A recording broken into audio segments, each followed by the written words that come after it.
And so, the Council of Days is now in session. I've called you all here, my fellow Daves, to mourn the death of our fallen comrade, Dave Schuster. Schuster was a well-loved and deeply appreciated member of our society, and I believe that his memory deserves to be honored. Would any of the Daves present today like to speak a few words to the relationship with Schuster? The Council recognizes Dave Reed. Speak true, Dave, and the Daves will listen.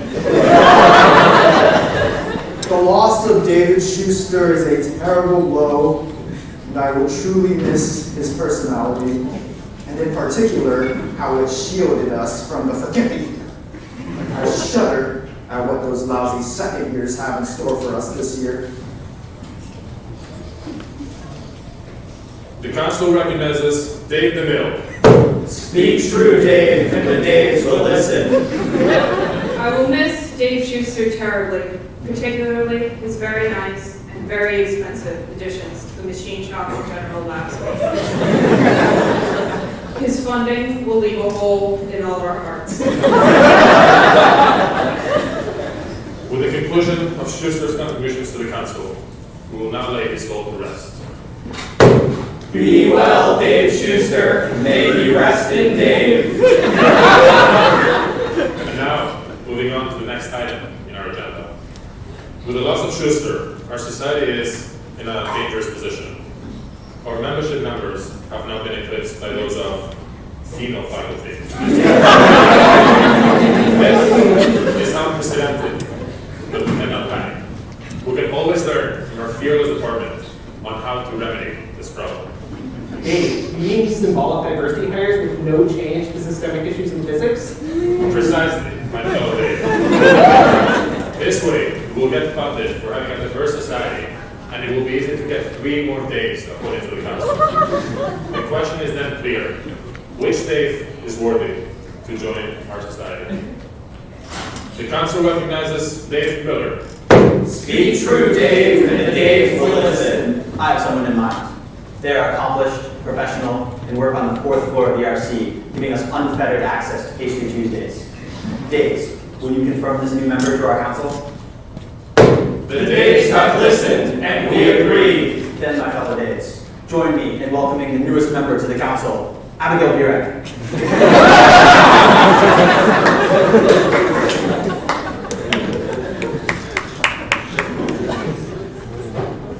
Thank you, esteemed members.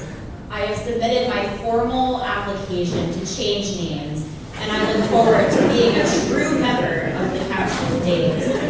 Now, my first motion as a member would be to put forward a committee where we can further increase the diversity and inclusion within the committee. This is all for today's meeting of the Council of Days. I look forward to seeing you on Busy Tuesdays. Meeting adjourned.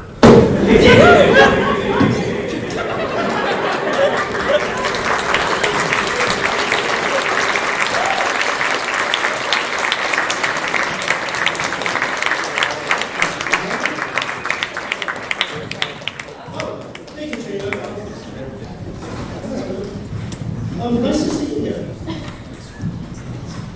Shall we get started? Or... Definitely. Okay. I'm Whit Castiglione. And I'm Katrina Howard. And welcome to the Get the Year 2022.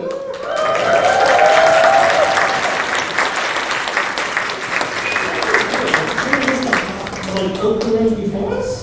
Yeah, I wonder what they were doing. So weird. Anyway, before we get started, we have a few announcements to make. On your placemats is a program where it outlines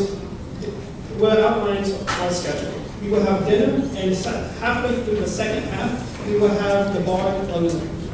Speaking of the bar, that's located in the back. There are alcoholic and non-alcoholic beverages available, along with some appetizers in case you're hungry before dinner.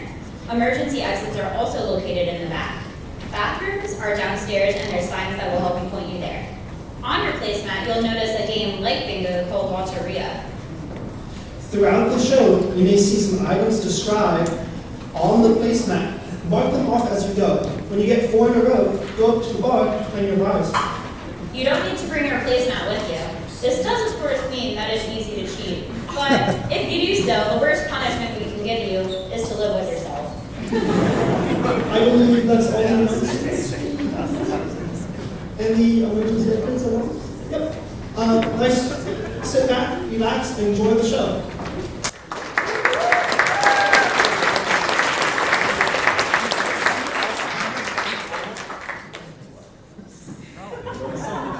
That says left-hand side equals right-hand side.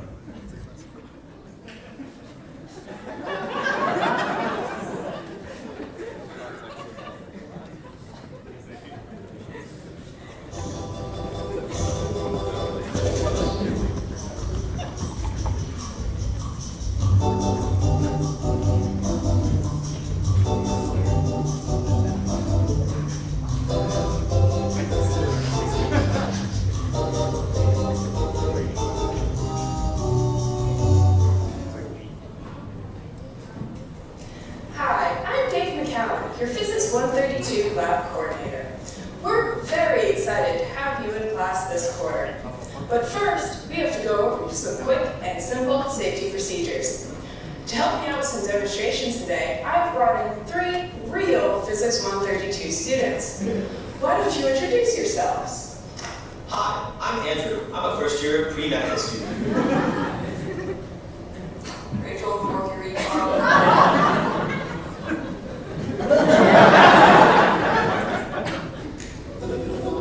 Before we talk about some of the equipment we'll be working with this quarter, let's go over some general guidelines on how we can stay safe in the lab. First, remember to leave all food and drinks outside the lab. Aside from making the lab space dirty, a spill could damage equipment or create a fall hazard. If you need some water, just step outside and come back when you're ready.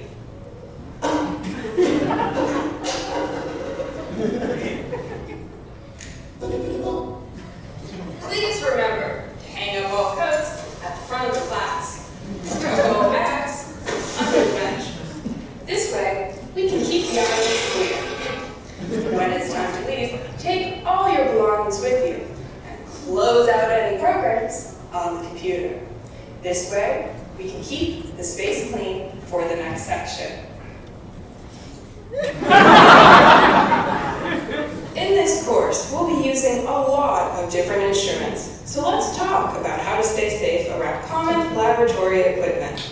When you're working with circuits, turn off the power supply before changing any electrical connections, and never short circuit your power supply by connecting the positive and minus terminals directly together.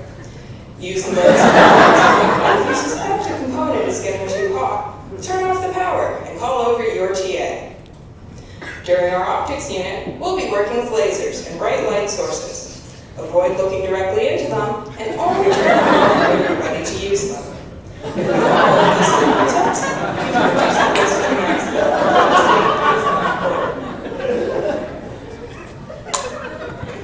Now that we've gone over our safety information, let's check back in with our students. Is this back for Zach?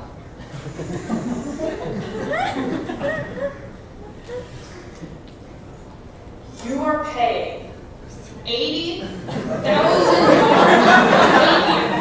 You are adults. Act like it. Fuck.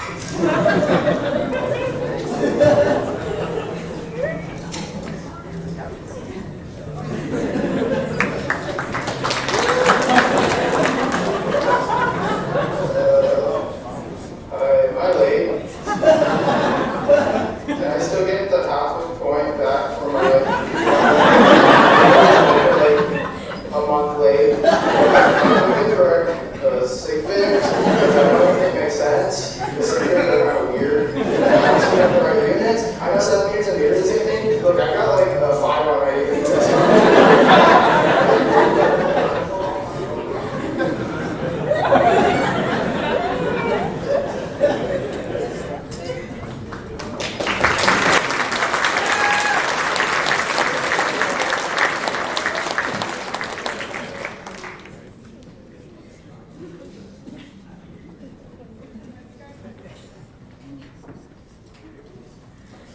Okay, hello my little theorists. So in order to save money and give one of you a special RA position, I decided to save money and order a chair without getting it assembled. I thought it would be a cute little 335 project for you guys. Shouldn't take you guys more than like 2 months or something like that. 2 months. I think we can. Actually, there's a lot that could go wrong with this, so let's not set any hard deadlines, Kira. You know what? That is such a good point. It takes experimentalists years to do whatever they do in their labs. So as long as you build a stable chair, that's all I care about. So do you have any resources we can use to help us? In fact, I do. Here is a paper proving an IKEA desk exists. But I have proof about its construction. I think it should be a good starting point for you guys. Thermodynamically unstable? Insoluble many-body interactions? Strong screw wood interfaces? Do you have anything else, Professor Strandis? This is exciting! I have never created a useful device before. I have never created a device. Now, hold on. That desk proof might not actually be that helpful. A desk and a chair are pretty different. There's an order of magnitude different number of pieces, and all the structural parts are totally different. It's like string theory and loop theory. Nothing at all like... Let's make a plan of action. I think first we should look into different aspects of the chair. And then maybe we can make a roadmap of how it can be assembled. I will look into different types of chairs and their uses. Perhaps if we can classify the chair, then we can find literature proving it can be assembled. Okay, so I think I will look into chair materials. It seems like there are only 2 types of materials to make up this chair. Knowing more about steel and fake wood will help us better understand metal wood interfaces. Yeah, and I'll look for more IKEA furniture assembly proofs. There has to be more than the professor gave us. Okay, let's meet back next week and see what's been found.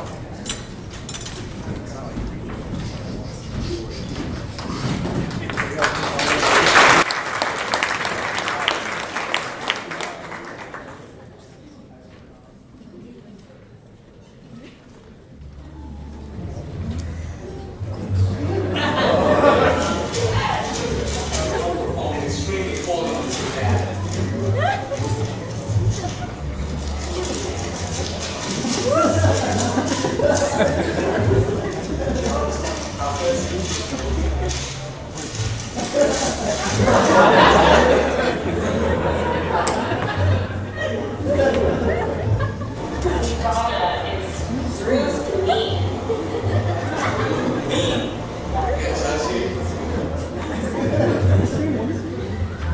You're on with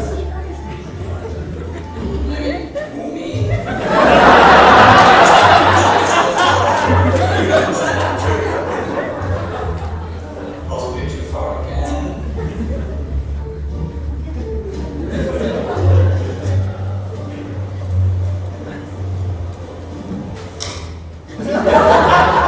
I respect you. Something wrong me.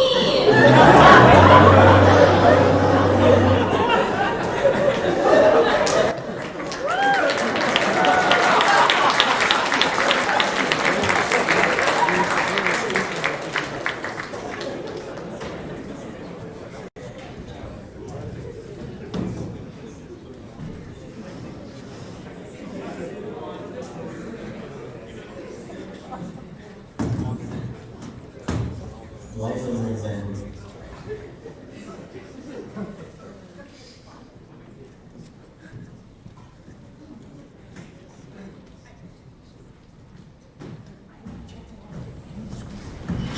I'm starving. I don't want to get lunch after this. Yeah, sounds good. All right, everyone, let's get to it. So, how was discussion this week? Oh, excellent. One student had a question about uniform circular motion, so we had a very enlightening discussion about constructing Newton's laws in a non-inertial reference frame. Isn't that a little advanced for them? They can handle it. It's just a simple differential equation. All right, it sounds like everyone had a great discussion. So, anyone have anything else they want to say?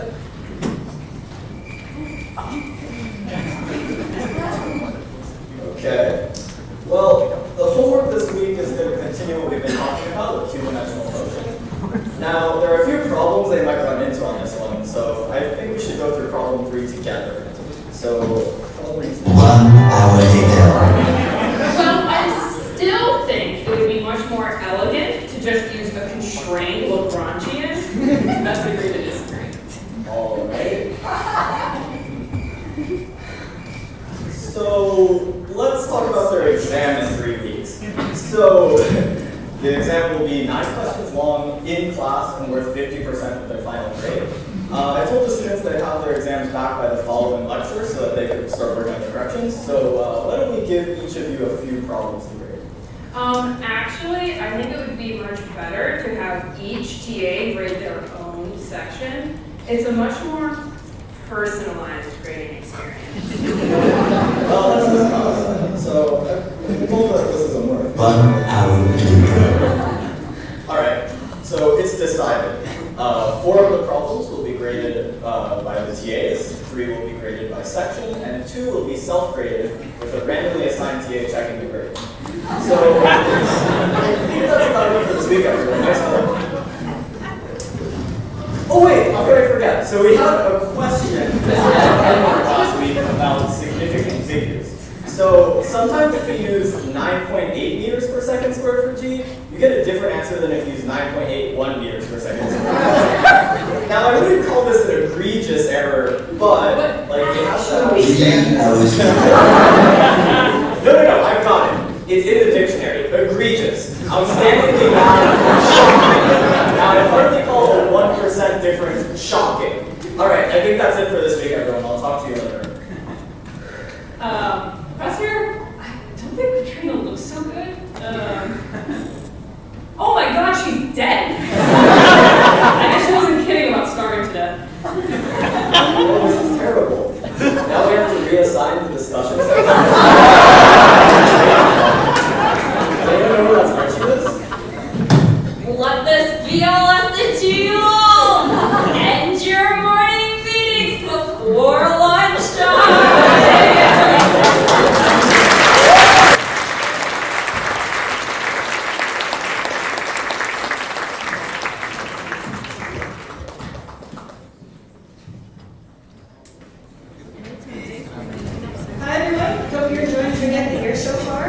My name is Stella, and I'm part of the second year cohort. We worked really hard to put the show on for you, and we're just really excited that we got to put our own spin on this tradition. So we wanted to follow that idea, and that's what we're going to try with this next skit, which we're calling Physicist's First Birthday. So as some of you might know, there's another custom we like to follow where we celebrate the first birthdays of children born in this department. We lay out items in front of them. It's a Korean tradition, and whatever item they call to pick up first, that's going to determine their future, their interests, their occupation, basically the rest of their lives, the age of 1. Well, we have alcohol here, so we don't have any children, but we can celebrate the real babies in the department, that are the first year graduate students.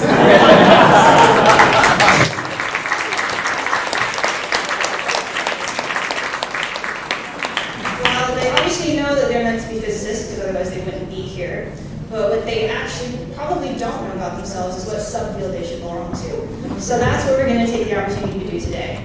We have 5 first-year graduate students waiting in the wings, and a couple items laid out in front of me, or to the side of me, that are tied to different subfields of physics. I did ask them in advance what their interests were, but I cannot stress enough, they don't actually know the answer to this because they have to go through the skit. So we're going to find out together exactly how wrong they were. Right? With the first graduate student come up, you look a little scared. All right.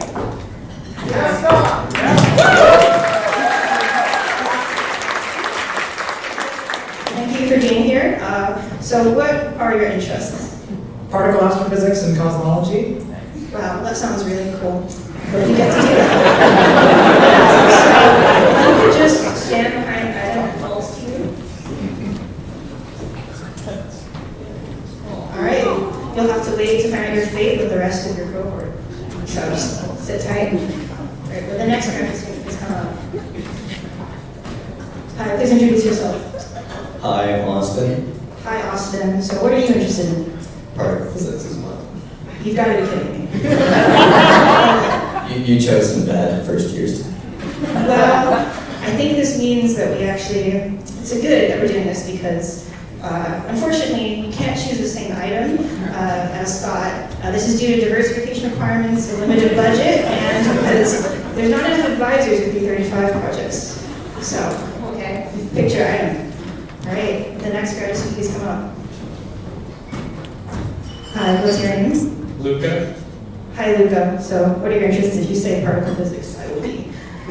I do soft and active matter. It's very cool. I'm very glad you don't do particle physics. So, would you follow suit and please choose another item? All right. Second last graduate student, please come up. Hi there. Thank you. What's your name? My name is Gio. Okay. Hi, Gio. Now what do you do? Particle physics. I think there's something in the coffee here and we should get that checked out. But Gio, as you've heard, you might not become a particle physicist because there's only so many items to give and it's tough. You know, I wanted the unicorn, but Scott took it. And I'm also Italian, I wanted the figurine, but well, I'm so sorry, but please choose a different item. No, the 2 buddies belong to Austin, I'm sorry.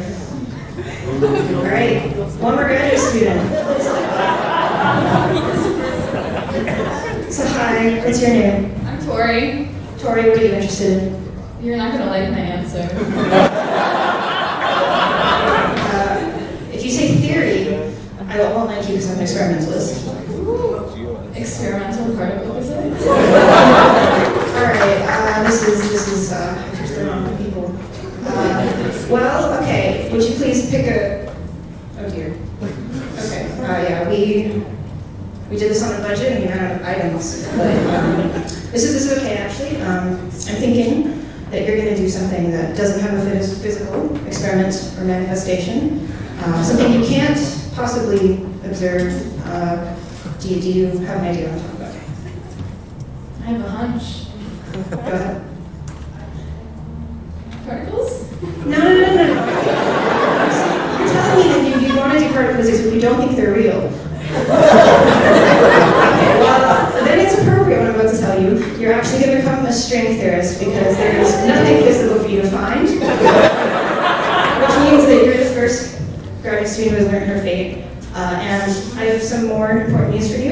to determine the rest of your future. You're gonna become a very good string theorist one day, and then you're gonna be asked to teach quantum mechanics of all things. Your students are actually gonna love you, you're gonna get great course evaluations, and you're never gonna be made fun of at holiday events, ever. So we're really excited for you, Tori, to go become a great string theorist. If you could please exit the stage.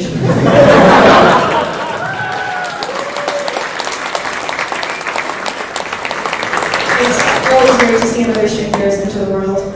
Wow. Let's find out the fate for the rest of you. Now, Scott, you were the first one I called up, right? Yeah. So you could have chosen anything. That's correct. You said you wanted to do particle physics. Yes. Do you think a unicorn represents particle physics? It's dark matter. How did you know? Yeah, actually, how did you know? I don't know, it seems rare, maybe not real.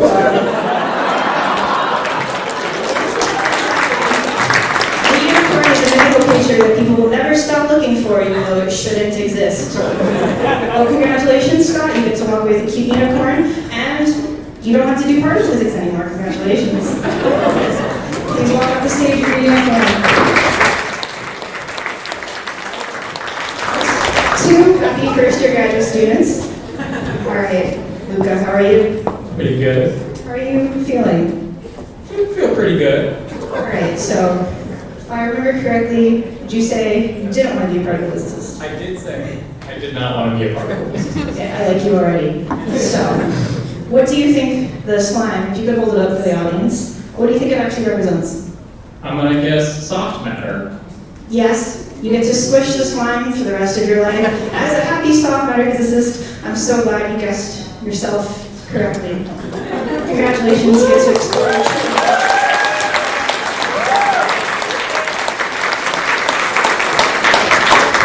Thank you, Luca. All right. Hi, Gio. Hey, Stella. Paper towel. How are you feeling? Particle physics hasn't been taken off the table yet. Oh, it hasn't? No, I don't think so. Okay, that's nice. So, if you could turn your piece of paper around to show the audience. It's this piece of paper with the handwritten square root of -1 on it. Now, why did you choose this? Well, that's a complex answer.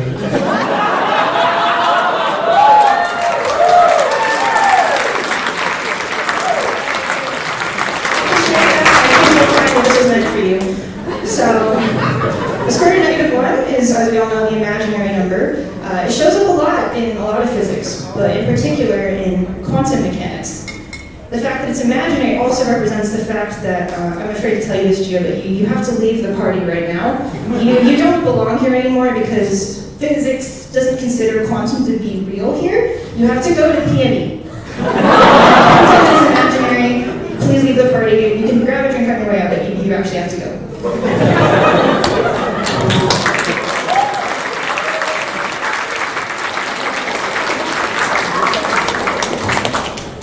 I'm sorry, you really do. All right, 3 physics graduate students, 1 now converted to PME. You seem nervous. You know, a little bit. Well, you also said particle physics. Do you think you chose the particle physics thing? I'm not sure if this bust is smart enough for it. Well, let's think it through together. So what you're standing in front of is a bust of David. You can hold it up to the crowd. It's a model of sorts, and it's known around the world. You might even call it standard.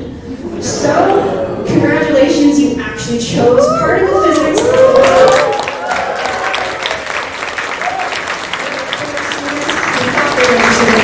You were the true last one standing who chose the right item.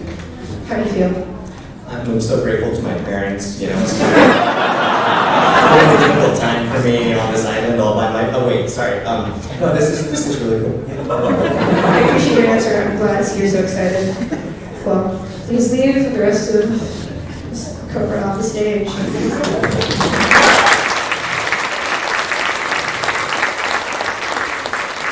I'm so glad we got to witness the birth of 4 physicists and 1 PhD student together. Thank you so much for being here, and I hope you enjoy the rest of the show.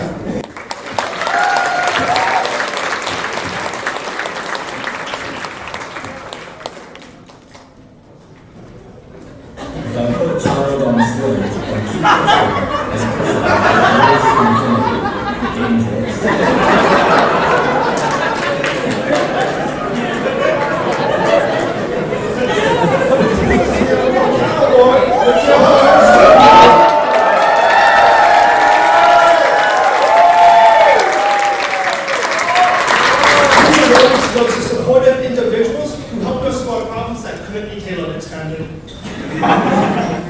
This award goes to the one who made sure that every day we got the best possible education we could. No matter how hard they worked, they were always available for us. And whenever we visited, we learned more about other courses, and not just the Rapido and potato equations. This award goes to the KPTC 206 coffee machine.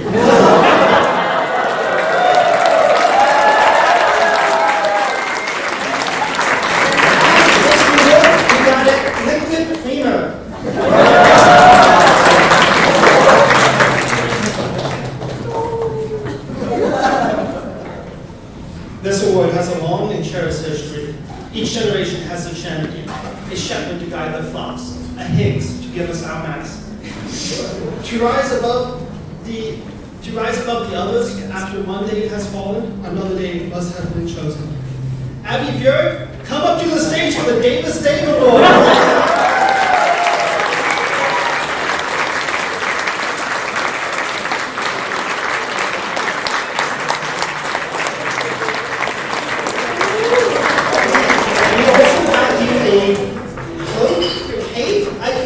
Some individuals just told me to give it to you. I don't know what it's about.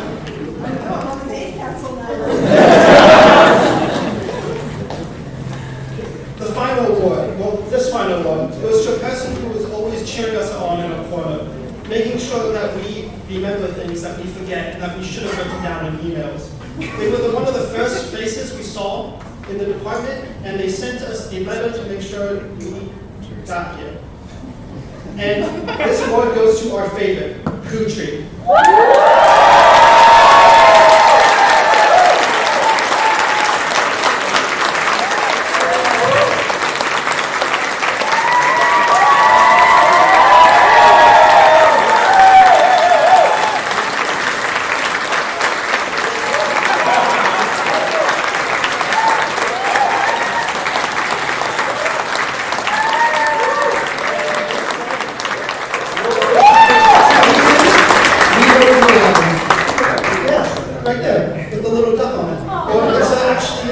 What's the bird? Says fuck you.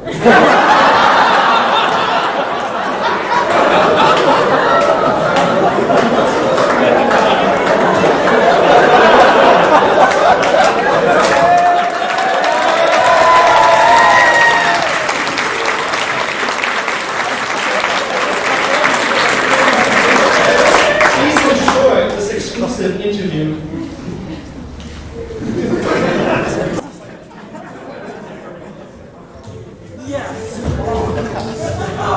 Welcome between two walls.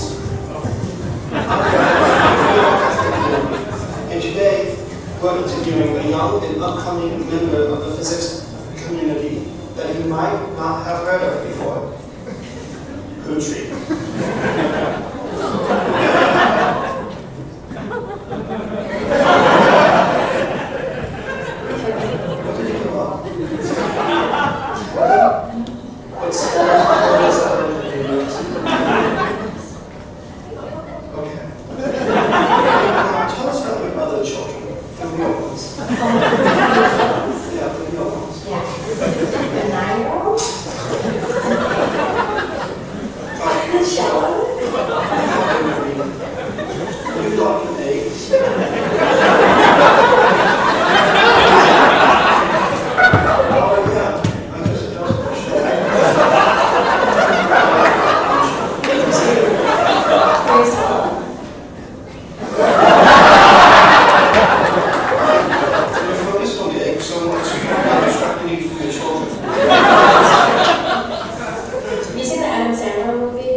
His head looks like an egg.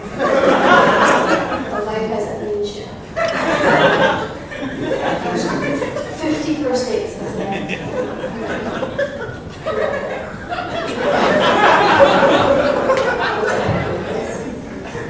What does that have to do with the children? What's it like to be a caretaker of 150 plus children who barely know how to shower? I have an air freshener. So they're in starts running low. So you are here as a collective mother of the department.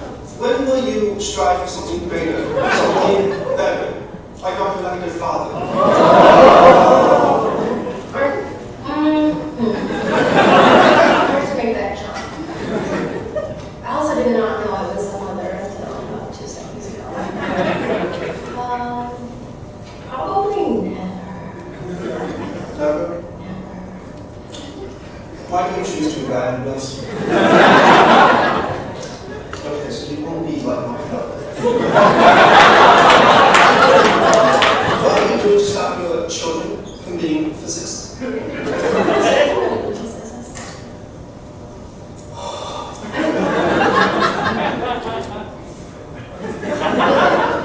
Oh, maybe you are more like my father.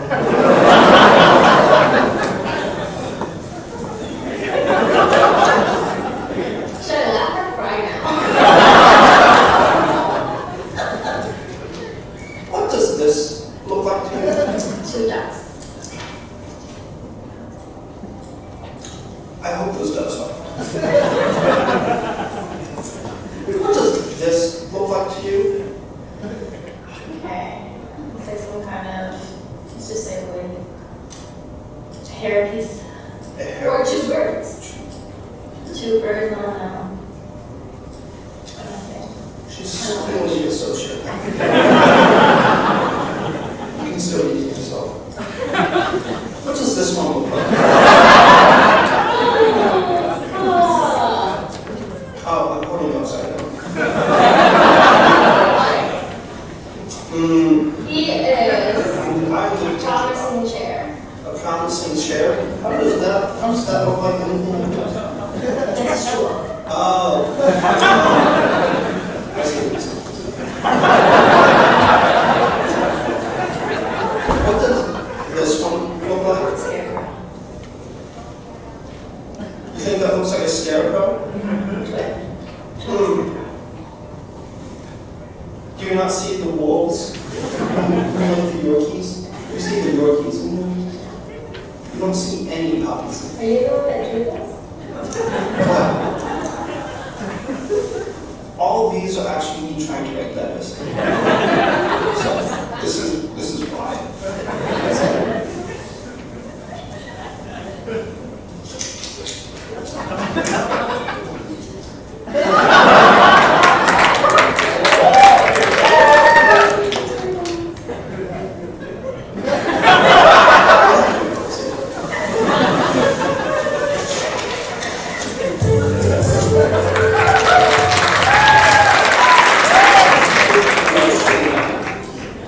And finally,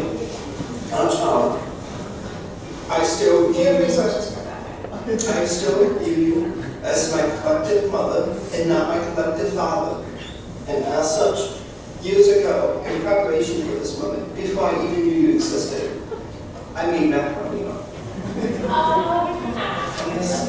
This is for you. Is this the one that your mom gave back to you?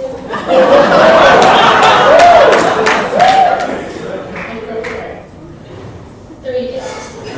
Stop me, I'm worried. Anyway, this is for you, Poochie, because you're a star. Thank you. This is amazing.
Hello, I'm the Castiglione. And I'm Andres Cook. And welcome to Know Your Department, where we get to see if you know your department. May our contestants please come up? Great. Yeah, come on up. Peter Littlewood. Yeah, there we go.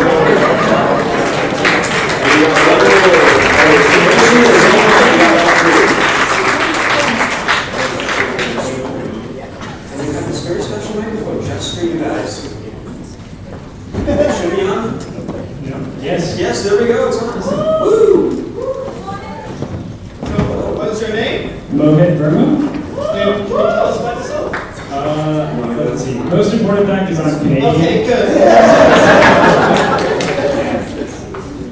What's your name and can you tell us about yourself? What do you think? I'm actually happy to do it. Because we just changed about the chairs, if you didn't notice. Hi,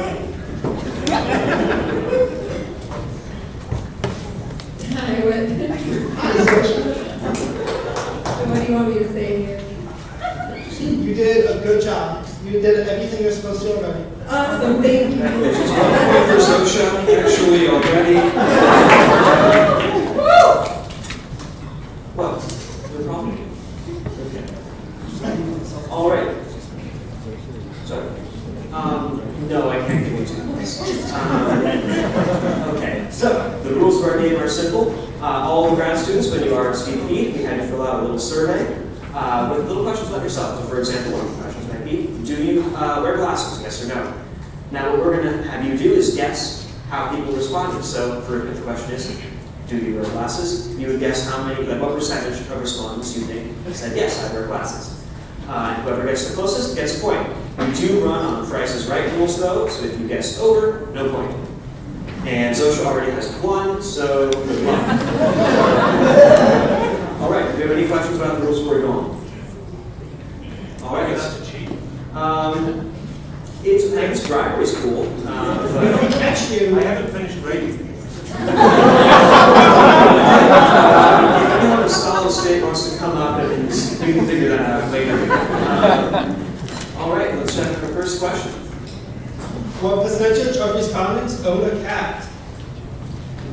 Zosha, what do you think it is?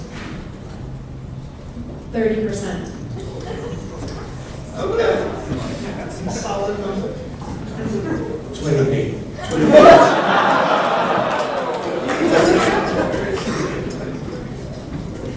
1 second. You don't own it? You need a No, I'm a dead cat. You still own a dead cat?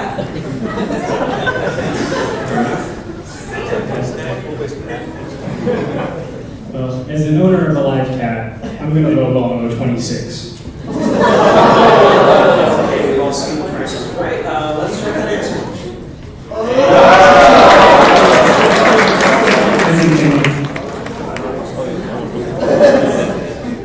Yeah, great. All right, let's go on to our next question. What percentage of our respondents have an office at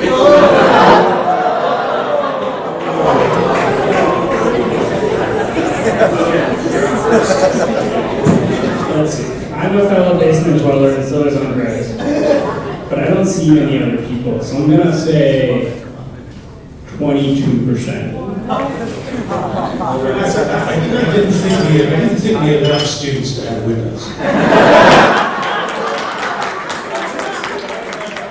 I think I can change the rules.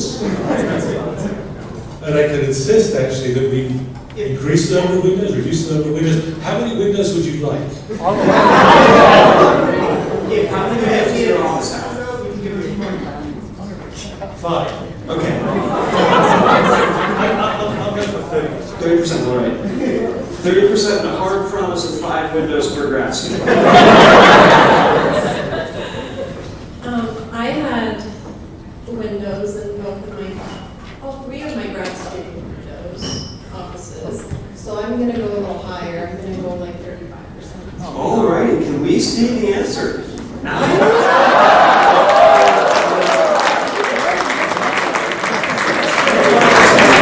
No points to anyone.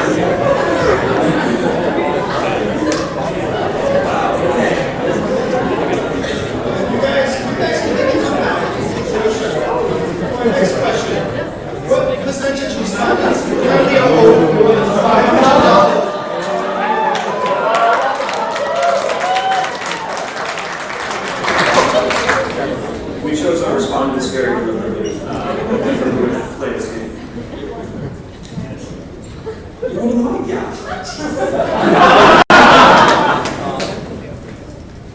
I really trust Putri, so I'm gonna go with, it's not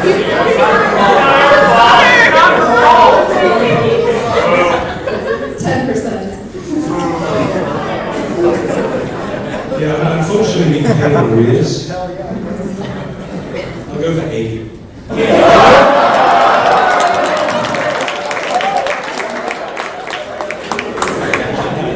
Shout out to Putri, who does a good job. Unfortunately, it's not easy for your job to do this. So I'm going to go at 40%. All right. 26 plus 4. Okay, so that's an additional point for Zosha. That's still hot. That's still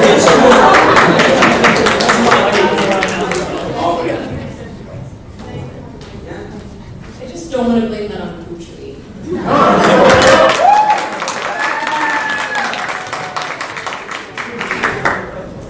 All right. Our fourth question. What percentage of respondents are women? This stage is looking grim. Shit.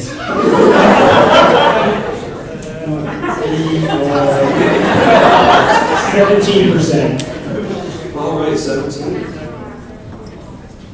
Don't spend all day counting. The question is, what was the response rate for women? Sorry, was that? 19. 19. 19. 19.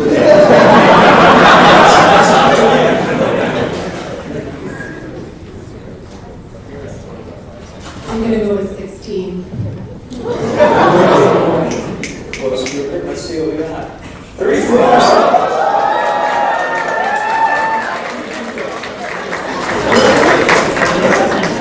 Can I just check though, that's not for the department as a whole, that's just a response. That's for other people who responded to the survey, yes. All right. You get another fun question. Have the mic first for Zosha. What percentage of respondents have more than $10,000 in their bank account?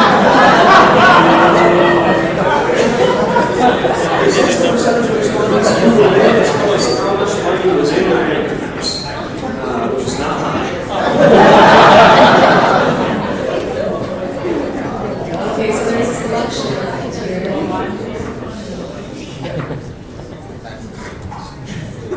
I have no money in my savings account as a grad student. I'm gonna go with 2%. 0. I'm selecting more faith, so 7%? 7%? All right, let's see the answer. 30.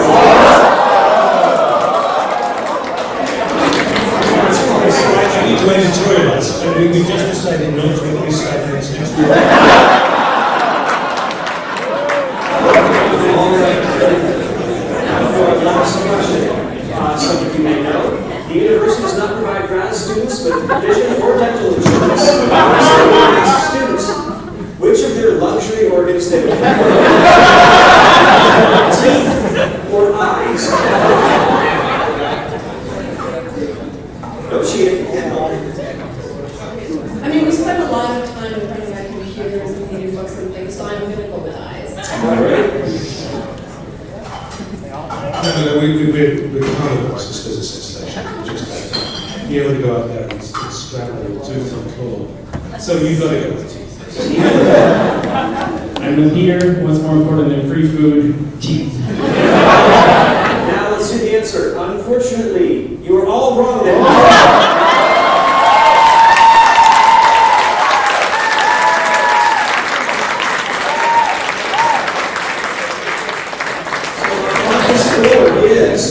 Mohit with 2, Zosha with 2, and Peter with 1, and the Council of Organized Labor also with 1.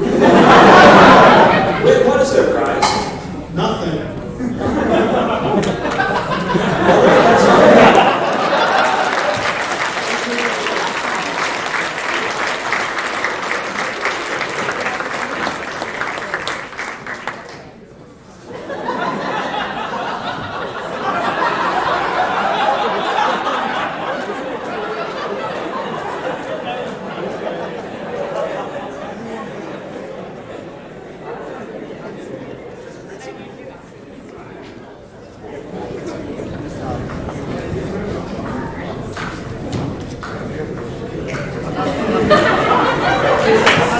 Physics. Physics. Physics. Physics. Physics. Physics. Physics. Physics. Thank you. As I was saying, look at what we have here. An engineer. She must be lost. The PME's new in physics territory? An engineer. If I wanted to do something practical, I wouldn't have come to UChicago. Hey guys, I do physics too. Please, as if you could call that glorified chemistry real physics. Wait a minute. I definitely saw you coming out of Professor Scrandis' office yesterday. Yeah, it might have been me. And you were definitely giving Professor Livermore's poster at the PME orientation back in September. And just 1 second, that's Andrew Kidstep.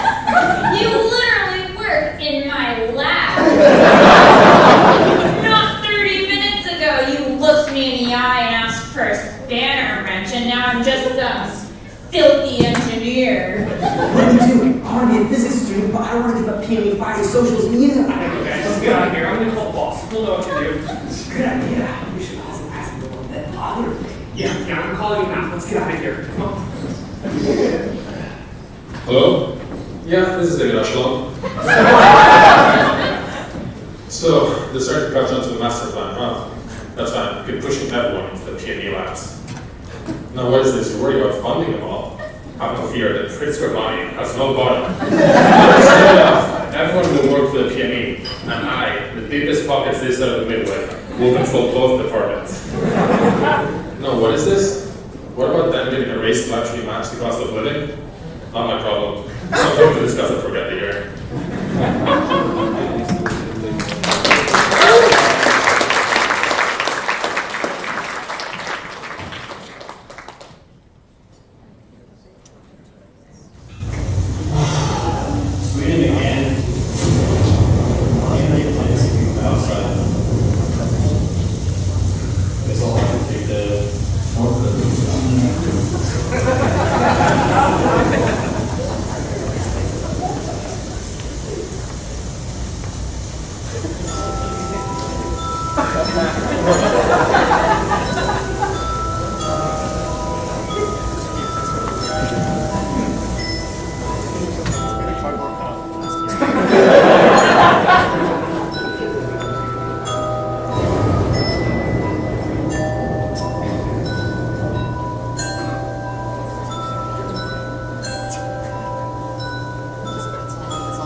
Accelerator building tunnels.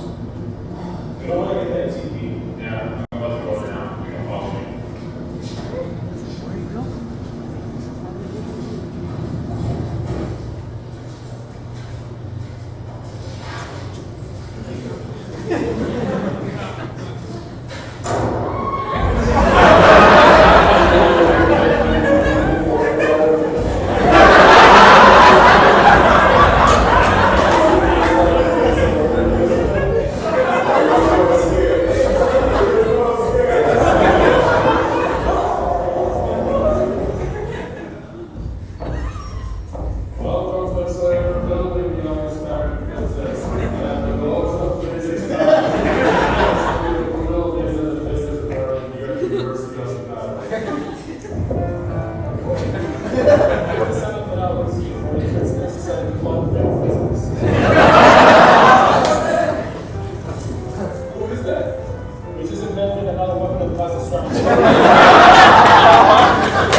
Formal presence in 4 years.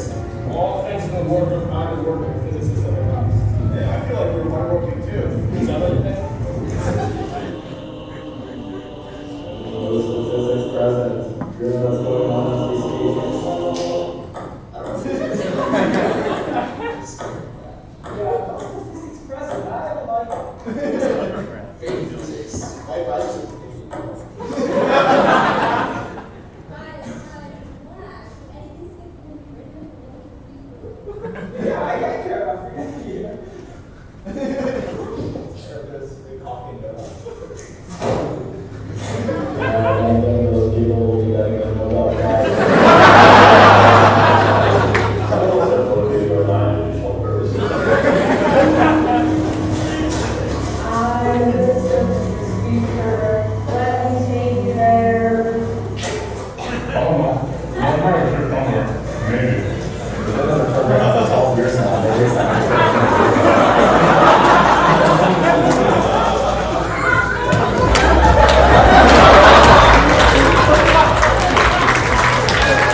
Very sad.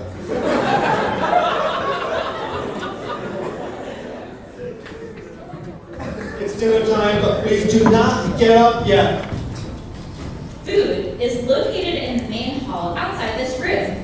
We will dismiss you by tablecloth color. There will be 2 rows of tables outside with the exact same food, so please form 4 lines to get us through quickly. Also, do not get seconds until everyone's gotten their first serving. There's enough food for everyone, but we just want to make sure everyone gets it in a timely manner.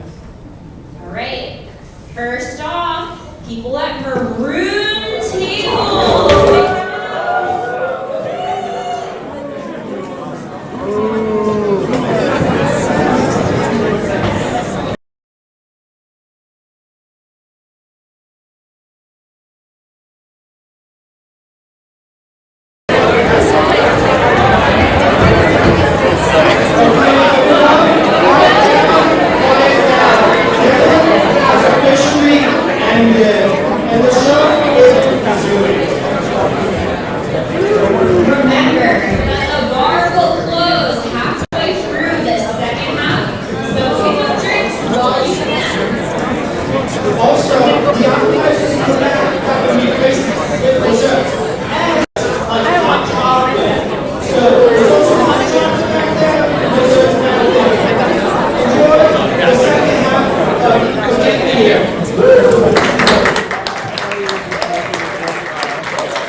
It says here, place your base on a flat, stable surface and enjoy improved ambiance. Andres, this is not an instruction manual. There is one step. It might as well be a description. Plus, it doesn't even prove that a flat, stable surface is necessary for the base function. I personally have seen a base on a tilted, uneven surface for a time scale much longer than a nanosecond. This doesn't seem like much help, Andres. I don't even have much better news. Actually, there isn't even the established theory on what a clean manifold interfaces. Actually, to be precise, there isn't even a consensus on what a clean interface is. Some argue for good electron transport, others say that special rules are required to have a strong interface. I don't even know what the goal is. All these so-called interfaces are characterized at room temperature. So, what about you, Kara? You said you were looking into chair design or something? Well, I didn't get very far with that. Oh. But I was able to prove that the chair can be assembled if the universe has 8 dimensions. Hey, this is really good. You might even be able to get it assembled if you consider higher order metal interfaces, but you've definitely shown that you can assemble a chair. Okay, I think to this end, we probably just try different techniques to explore this question. As a computationalist, I will try quantum Monte Carlo simulation to explore the chair. So what about you guys? I'm thinking a statistical mechanical or thermodynamic approach. There are so many bodies in this problem. Yeah, I'll do you one better. Since there are so many bodies in this problem and they're incompressible, I think you can treat the chair parts as a fluid. That way the right mold will just kind of flow into a chair. I think, yeah, we love that. Let's just meet you in a month, see you guys know. Oh, and you drive only from Fiji, and just, you got it.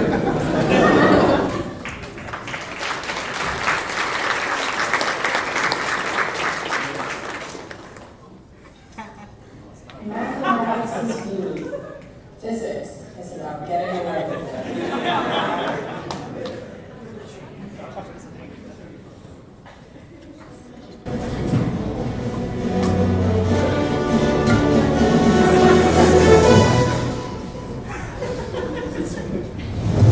Hello, I'm Richard Stranis. And I'm Chris Cook. Welcome to Physics Over Chemistry, your place for physical development like sports. Interesting month leading up to the UFC University Fight Club for the performance athlete pump. It all started with Ed Boucher posting a paper to the archive titled I'm Going to Win the After posting a counter paper titled Anything You Can Do. Brenda Holtz left comments on both papers on the archive, just with a link to the library. With all this people using around, let's see how we got here. Heavyweight champion of the world, Young Heat Ken was boxing career with the American Punching Society. His representation in the ring, and she was widely known for her kind and caring efforts, even while delivering her textbook fits of truth to students in the audience. With our champion, Young Heat Ken, moving on to other pursuits, let's take a look at clips from her storied Google Scholar page. To get to understand the building blocks, we need to peel matter layer by layer, as if we peel an onion layer by layer to see what it is at the core. Using our accelerators, and we can go to very high energy environment or early universe environment, and these forces become one. That's very, very interesting. I was working on constantly, so all my mind and thinking and everything is about making the detector better and improving.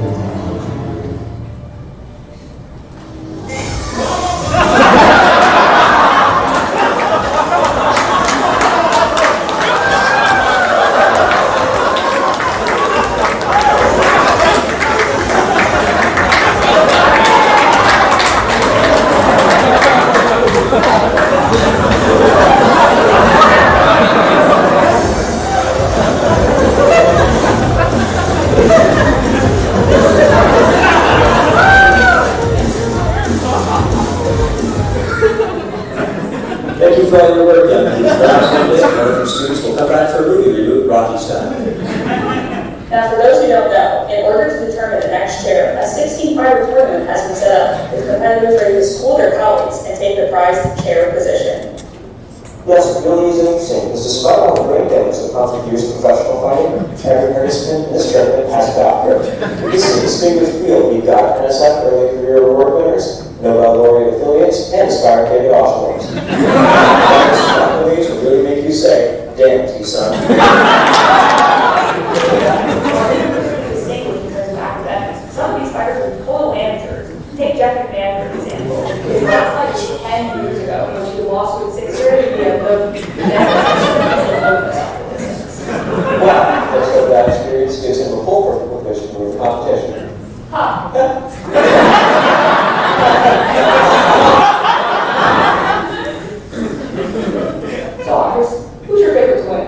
I think the third graders are a little. I know he had that recent boss at Fermi Lab and couldn't get him to the party, but you know how artists get past today. Look at those eyes. Littlewood was searching for analytic solutions in economics. In his past fights, particularly when looking at hexagons, he has tried many computational approaches, and I think that continues here. There will never be more than 2 bodies in the ring, so he should be guaranteed existence and weakness. I think Littlewood would be hard-pressed by an analytic solution at finite temperatures. Plus, Wendy Zhang, the Zhang maker, is going to be an octagon with all the chaos that she brings. Littlewood's hair is going to grow exponentially. Well, I still have my money off Littlewood. When being to use needless here with the Zhang meter goes to the out. Tonight, though, we have a very exciting matchup. Paul Beaton facing off against Stuart Davis. More on that later.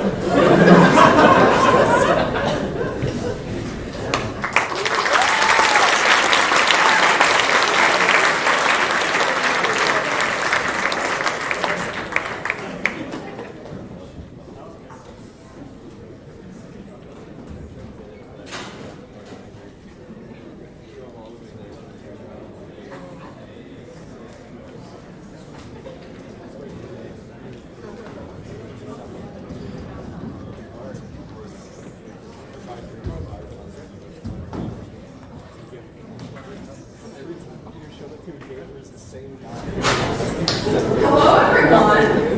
Welcome to this month's elementary school teaching workshop. Up next, we'll be hearing from Professor Robert Wall from the University of Chicago about his proposed changes to the 3rd grade math curriculum. Thank you, everyone.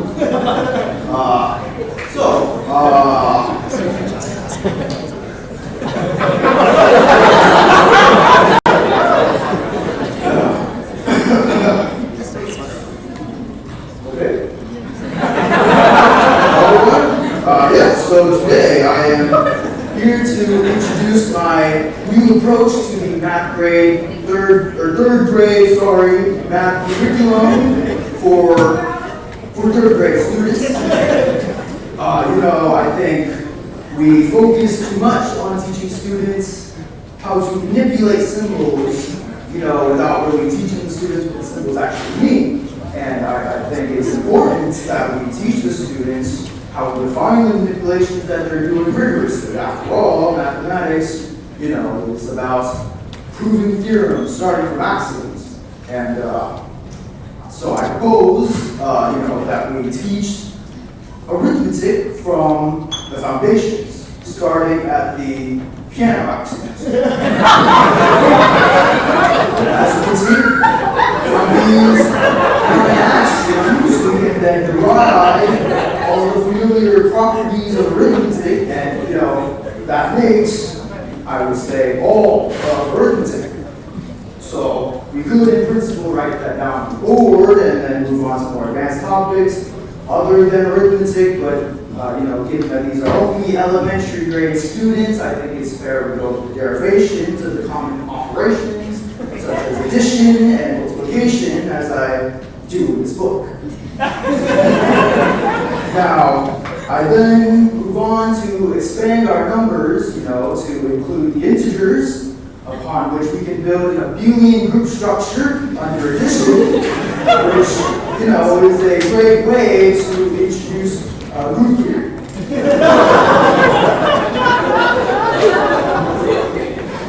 And then from there, of course, we can construct the rationals from the integers, and I think we should highlight how the field structure of rationals generalizes to a division ring for some generalized number system.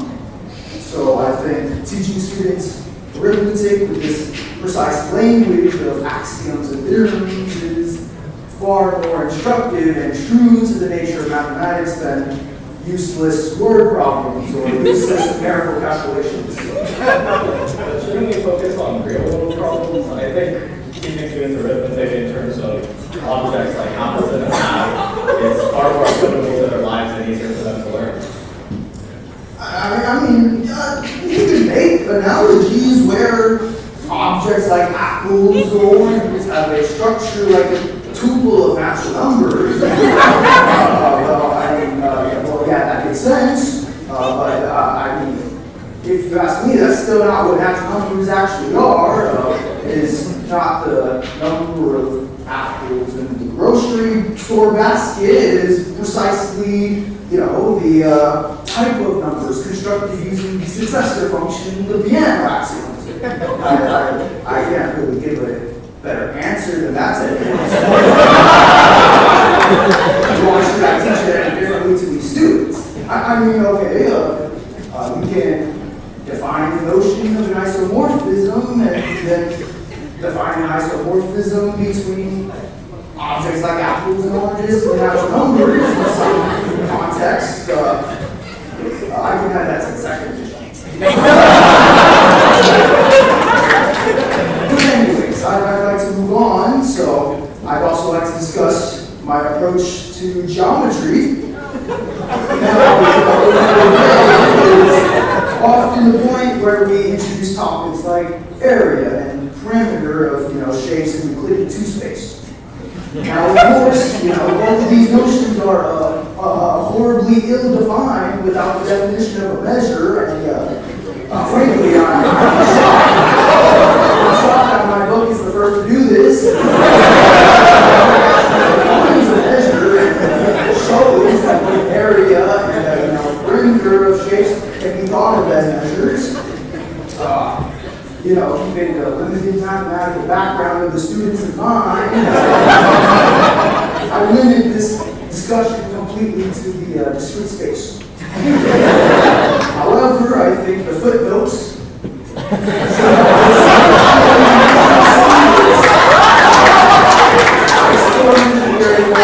if they would like. So, I'd also like to say that my book has a number of useful diagrams to help students visualize the geometric principles that they will be studying.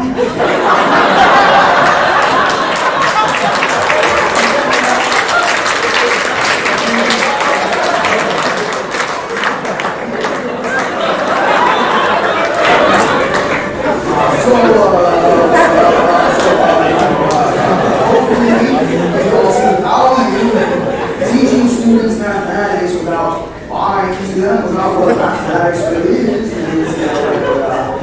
It is a system of axioms upon which we prove theorems. Nothing more and nothing less.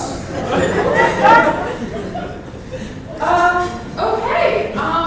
Does anyone have any last questions for Professor Wall? Yeah, Professor Wall, I've been skimming through your book here, and I couldn't help but notice that you don't have many practice problems. How do you expect students to learn to perform these calculations with what's in this book? Well, I do have a number of example problems at the end of each chapter, as you can see here.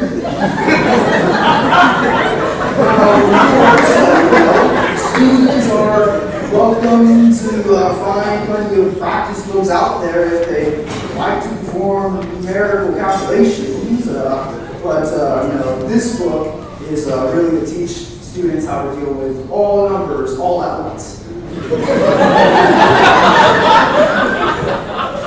In principle, if you can work with numbers in abstraction, you can calculate any sum or product or whatever you want. I don't really see a point in making students effectively do, say, calculations endlessly. Okay. Let's thank Professor Wall again.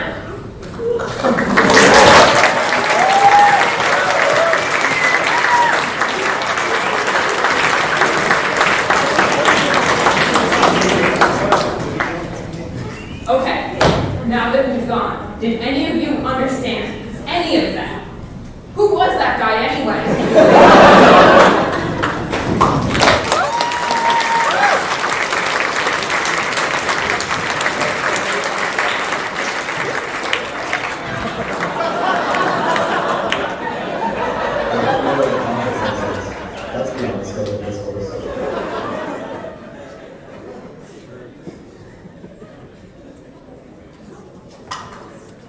Hello, I am Wit. And I am Wit. And together we are the Taskmaster. And together we are the Taskmaster.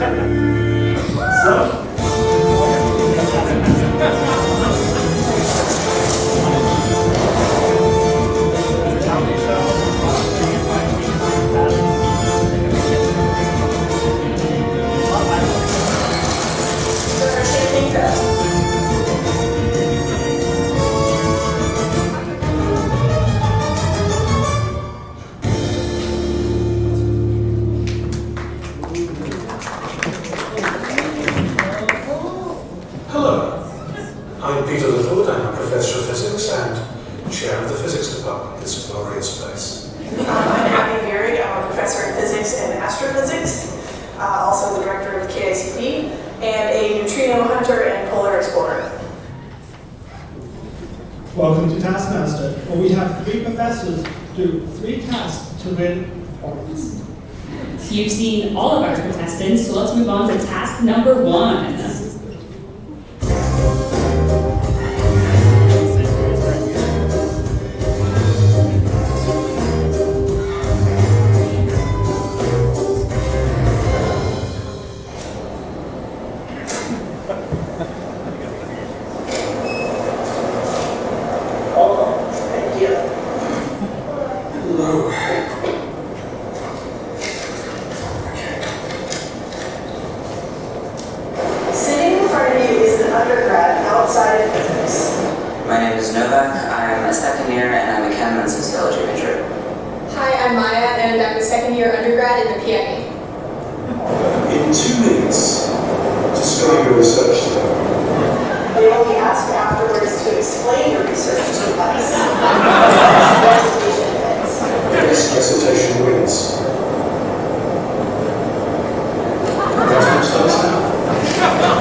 Okay, a round of applause for our undergrad students.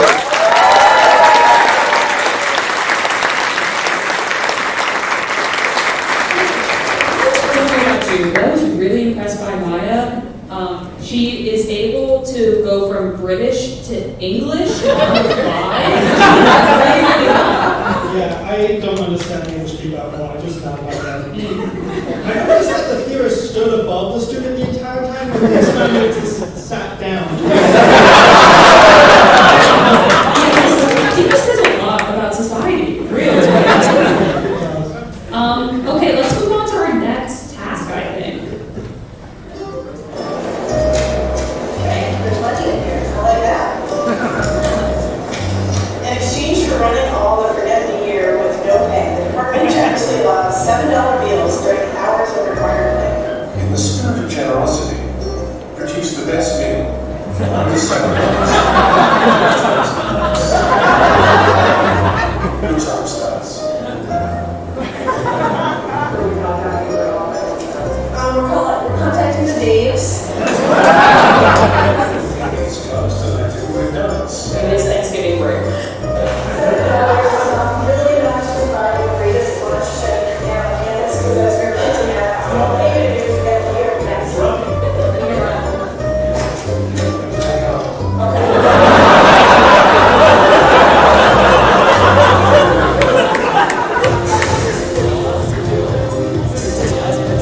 How much can I give you?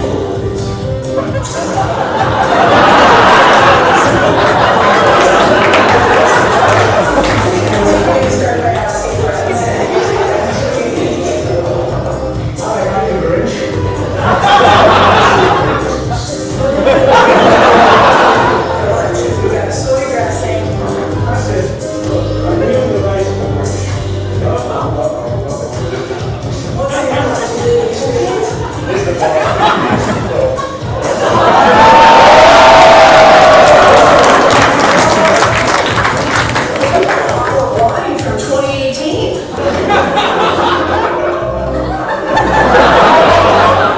I feel like this is turning into a great lunch. Oh, this is actually Here we go. I know. Please to be there, right? It was just proves actually the taste of cannabis is vastly superior to the taste of So now we have to plate the food now that we have this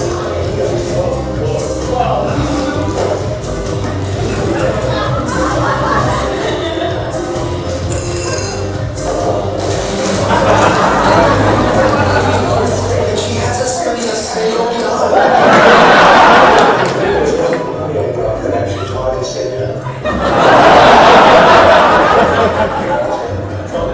We're not going to have anything to eat on Thanksgiving.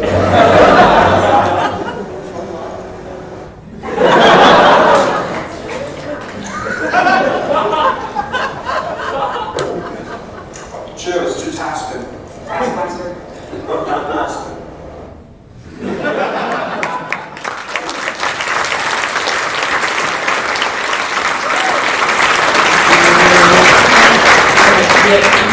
Less than this, and I think it is. To solve grad student starvation, we have to use our power to blackmail others. So we should start stealing from the undergrads. Yeah, that sounds good. That sounds good. I have a question for you. How is that whiskey wit? Let's move on to the next town.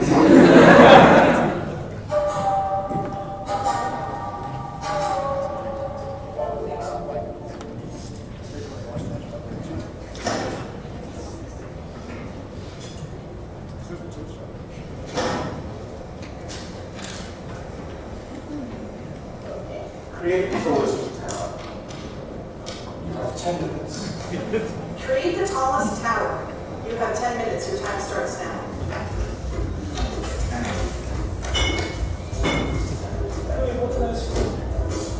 Those are 1-inch tall Richards.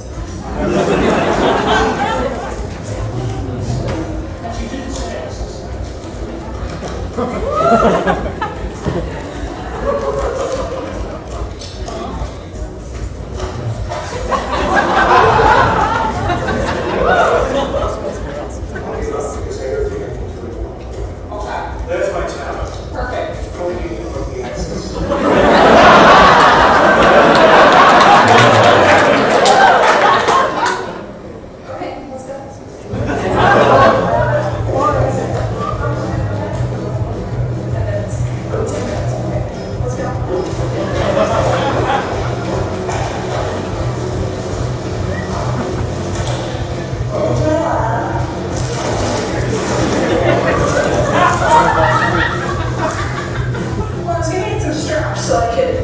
raise, like raise stuff using the crane, or, ladders that get stolen.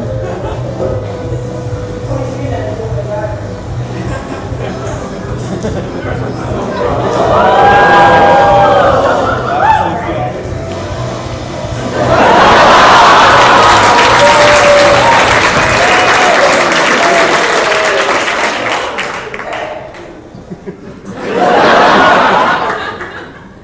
From the Nixon, please. I'm not cheating. I'm listening.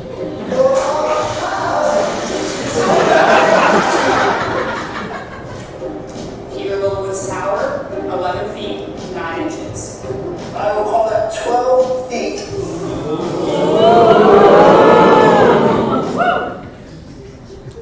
Please, a round of applause for our contestants.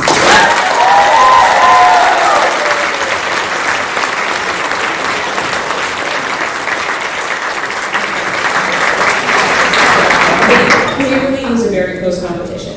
Who do you think won? I don't want to make this decision, so I think the audience should decide. Cheer if you think Abby should win.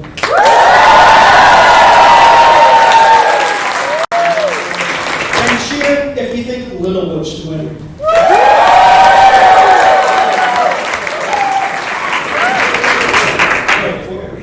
And what about the PME professor? Wait, you dumb bitch, do you not remember? We will let you know who the winner is after I hear.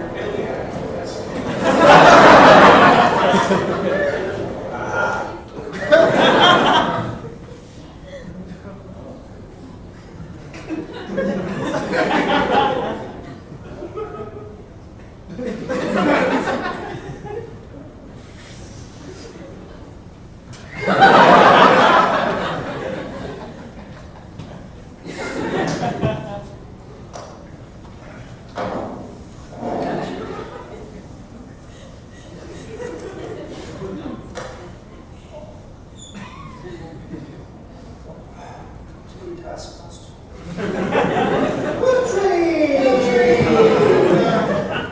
It's cold. We're looking for a PMU professor to do Taskmaster. Do you know if anyone who can bother today? Alex.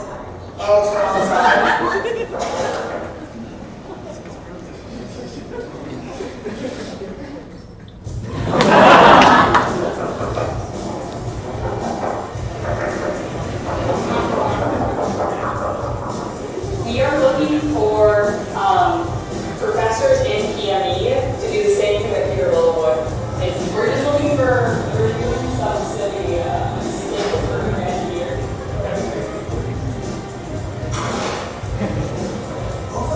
I see him watching the world.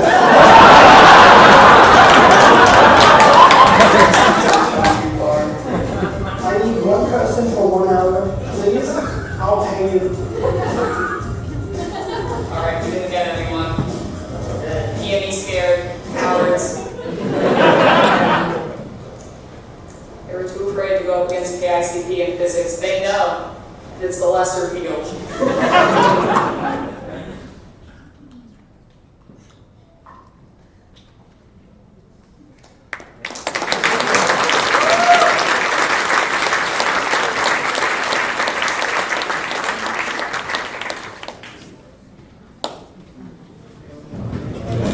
Welcome!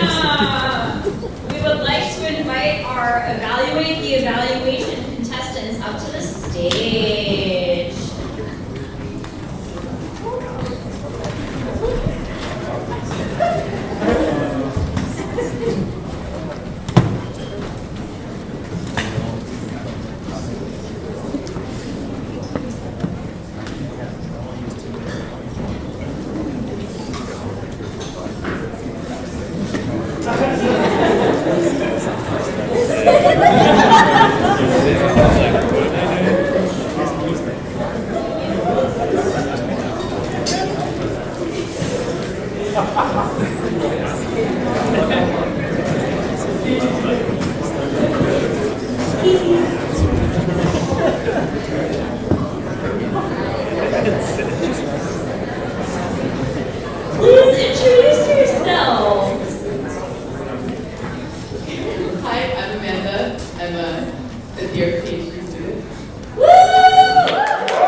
Sid, and I've been here a while. For this game show, we will be showing you Horsey Cows, and we will ask, it will be your job to determine if they're real or fake. So we will display a real or fake course evaluation, one that we made up, and we will ask you to guess whether it is real or fake, and give us a one-sentence explanation of why. And the winner will receive a glamorous prize. How much is each question worth? We cannot disclose the worth of each question or how the winner is calculated.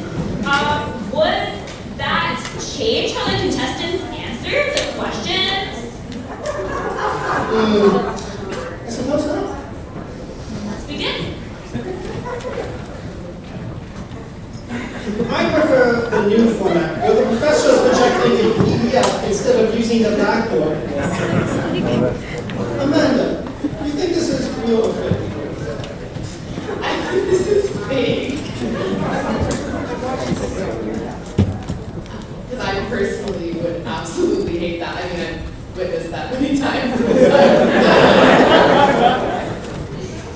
It's true. I like the confidence in that answer. And the answer is next evaluation. Most learning I have done not because of it. Now, I'll reverse the order. Do you think this is real or fake, and why? It's my evaluation, and so it must be real. That's definitely real.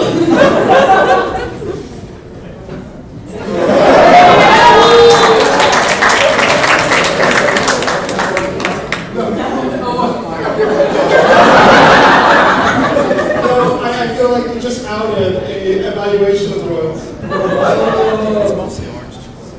Next evaluation. Very respected, valued, and included. Professor Didactic is really fair and kind.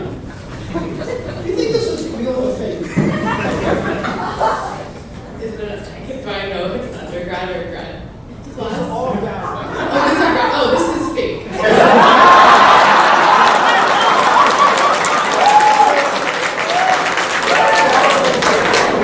So does that change how you answer the questions, knowing these are grad classes? Absolutely, I would have thought that it was fake, and now I know it's fake. And the answer is real.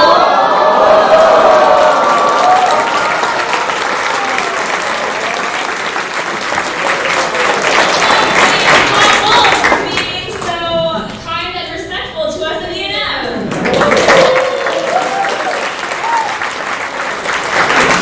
Next evaluation.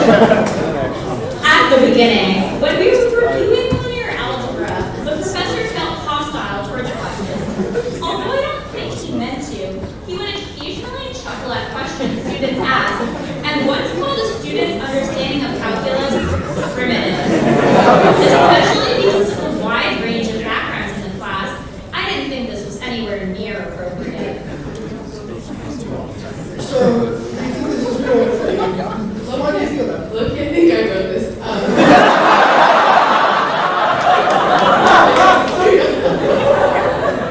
You said it was true. I don't know. Did someone call your understanding of calculus primitive? My understanding of calculus is very advanced. It is. Real. So it wasn't weird. I found the lectures slow and boring. I wish that the professor brought any type of enthusiasm. Now, I'll reverse the order again, just for fun. Oh, of course. Just funny. More for me. Do you think this is real or fake, and why? Well, I think it's fake because.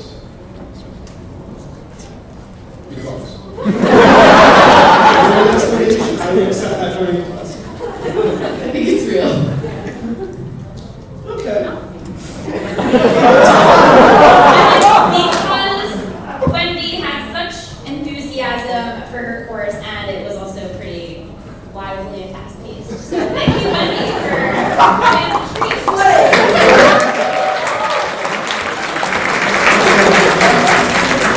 Next evaluation.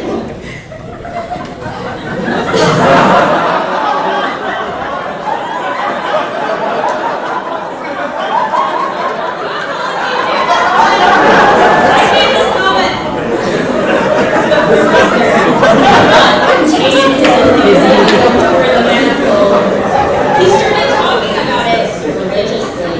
It freaks me out a little bit. At one point, he began eating his pastrami sandwich in front of the class and was comparing each slice of pastrami to the manifold. I could not tell if he was messing with us or if he believed this. Great course, but take again. Now, if you do say Bill, what professor do you think it would be? This is Vincenzo's class. No, but it's not something about Vincenzo. And Sid, what's your answer about this? Vincenzo? Lifeline? Yes?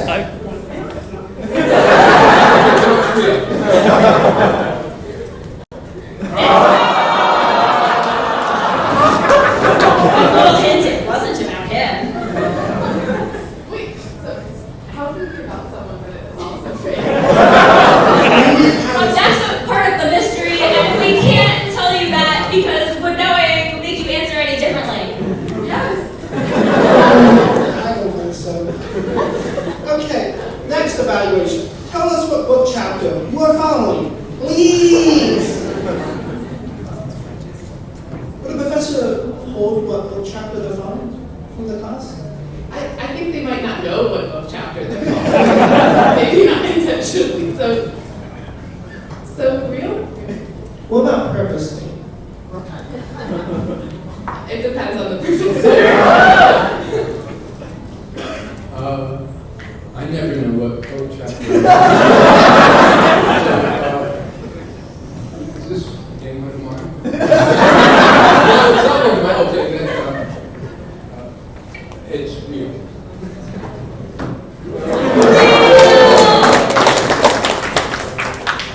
Now we are about to reveal the winner. So right now we're undergoing a very intense set of calculations between us.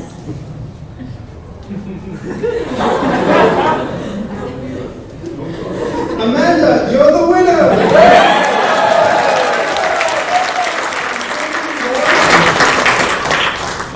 You get $1.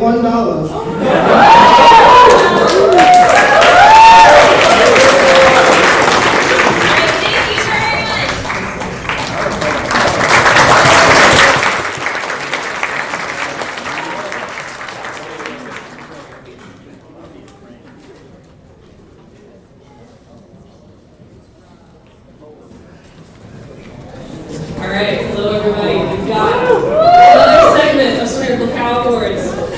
All right, before I get into it, we've got a quick announcement. The bar will be closing after these awards, so if you're still thirsty, I'd recommend you shuffle to the back now. Good. All right. These three awards all pertain to the high-quality education that first-year students receive in core candidacy courses. So, starting off. This first award goes to a professor who is willing to go to great lengths just to make it to campus for lecture. No matter what stood in her way, she always made it to KPTC, even in the face of Formula One-worthy car troubles. We always knew this professor would join us in the lecture hall somehow. Not only did this professor demonstrate tenacity and determination when it came to her commute, she also applied this passion to writing her exams, where myself and my peers crashed and burned much like this recipient's car. The Spherical Cow Award for most perseverance goes to Wendy Zhang.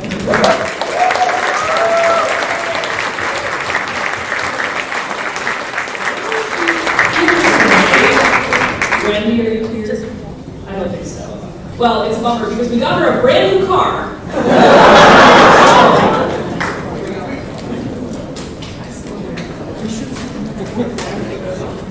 Okay, this next award goes to a wonderful, sweet professor who stuck with our cohort for 2 quarters during our first year. Together, we peacefully scrolled through hundreds of pages of electromagnetic theory, and where we learned that it's the potential that's fundamental, not the field. He recently published a textbook with famously verbose footnotes. Despite his prolific textbook prose, he never waxed poetic when it came to writing on the blackboard. The award for cleanest chalkboard goes to Bob Walds. We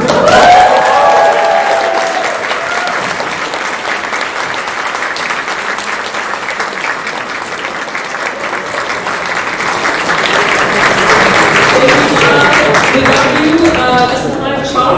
Oh wait, we got your gifts. We got your gifts. A supply of chalk that should last you for many, many quarters.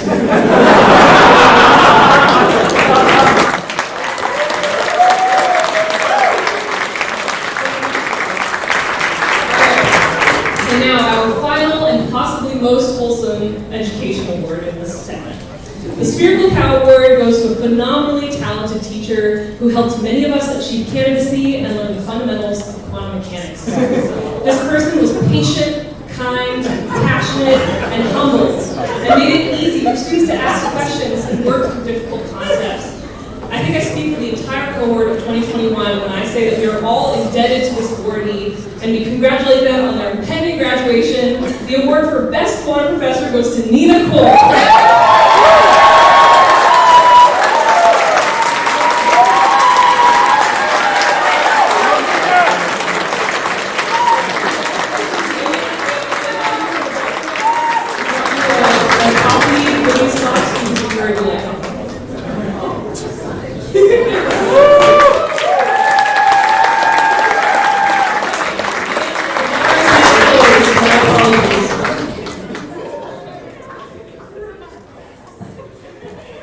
This is physics. We like spherical cows, and this is mine.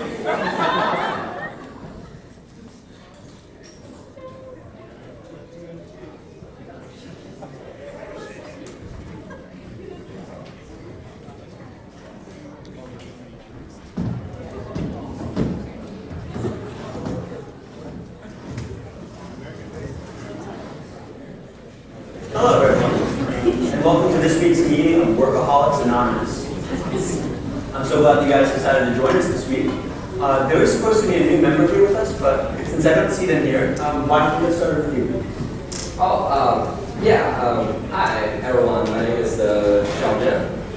I'm a physics PhD student and a workaholic. Recently, I've been really getting depressed, and doubtful myself.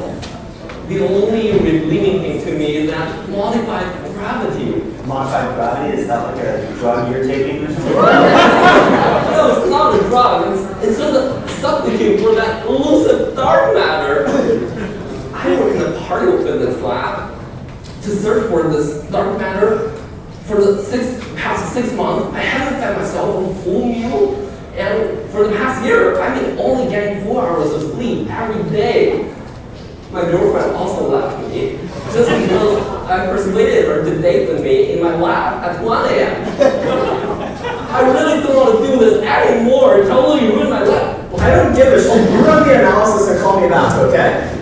Alright, I'm busy now. I'll talk to you later. Bye. These grad students really are something else. I'm sorry, are you the physics professor who's supposed to be joining us today? Yeah, it's me. Well, then why don't you go ahead and introduce yourself to the group? Okay. Hello everyone, I'm Professor Granditerra. Hello, Professor Granditerra. Yeah, whatever, shut up. I'm sorry, I shouldn't be here, but these stupid people keep insisting I talk to you. I just want them to shut up. These stupid people? Your coworkers? No, I mean my family. They keep on saying that I see things that aren't there, that I'm going crazy. A bunch of fucking hippies. They haven't even studied supersymmetric theory. They think they can tell me what's real and what's not. So what are these things that you say you're seeing? Are they people? What? I'm not crazy. I'm talking about particles. Like Higgs-zeros, neutralinos, axial-like particles, axinos, dark matter candidates, all of them. And I'm sorry, you're a physicist, right? Like, is there any external evidence for these things that you're seeing?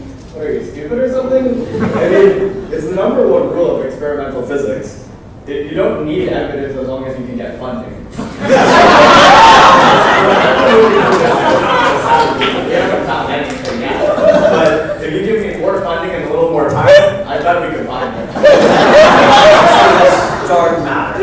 Is it in the room with us right now? Can you see it? Yeah, of course. I can see it as clearly as I see the fear on the faces of my grad students. Trillions of dark matter particles passing through us every second undetected. Incredibly brilliant, isn't it? Don't tell me you don't see it. No, I do. I do. Definitely. So these visions you're having, like, have you at least shared them with your coworkers? Yeah, of course. This is what I do for a living. This is what I've dedicated my life to.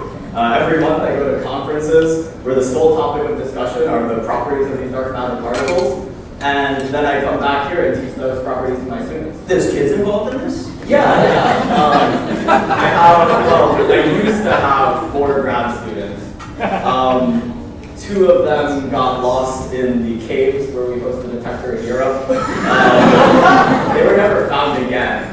The police declared them dead. Super tragic. The 3rd grad student started believing in modified gravity theory, so I had to send him to an insane asylum. Also incredibly tragic. What happened to the 4th one? Oh, I just hate him. Professor Grandetera, I don't think we can get through all the issues that you're having just in this one session. Perhaps you'd be willing to come back next week so we can continue this discussion? Oh wait, I hate those. Next week I'm going to be at a conference discussing the 17th upgrade to my detector. Just give us 15 more years and I promise we'll have dark matter. Hello?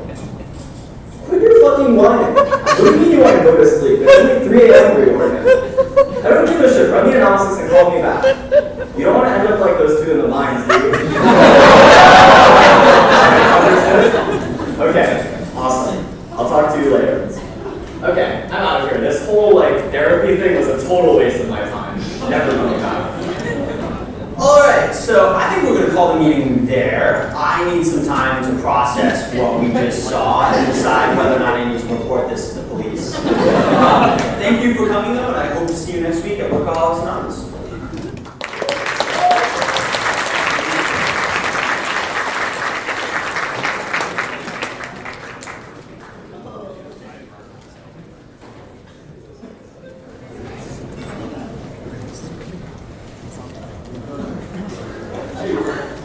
Thanks for sending me those economics. Extending the dental term up to the 5th order. Impressive. How do you manage to follow that? It's elementary. Just remember the spherical harmonics. We learned that in kindergarten in Turkey. I can stand everything we learned in kindergarten was the chain smoking.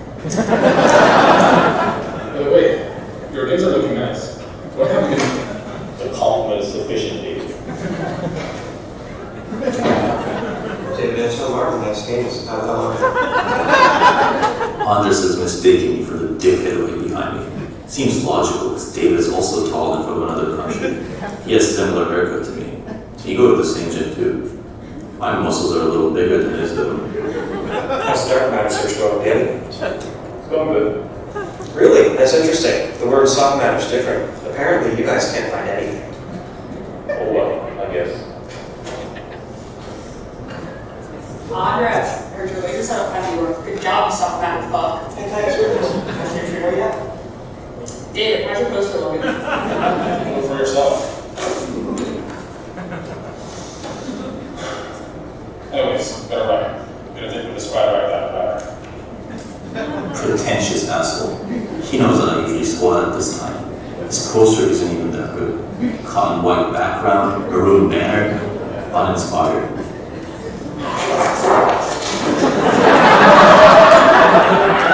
See you redesigned. When did this happen? This morning. Felt inspired while walking to class. It's good color in the background. Background's gold. The band is Martin. That's nothing. Take a look at this.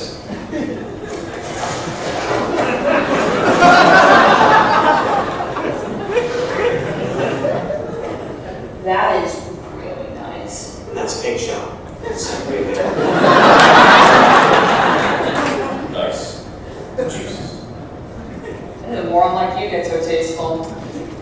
I can't believe Rachel prefers Andres' poster to mine. Let's take a look at Rachel's poster.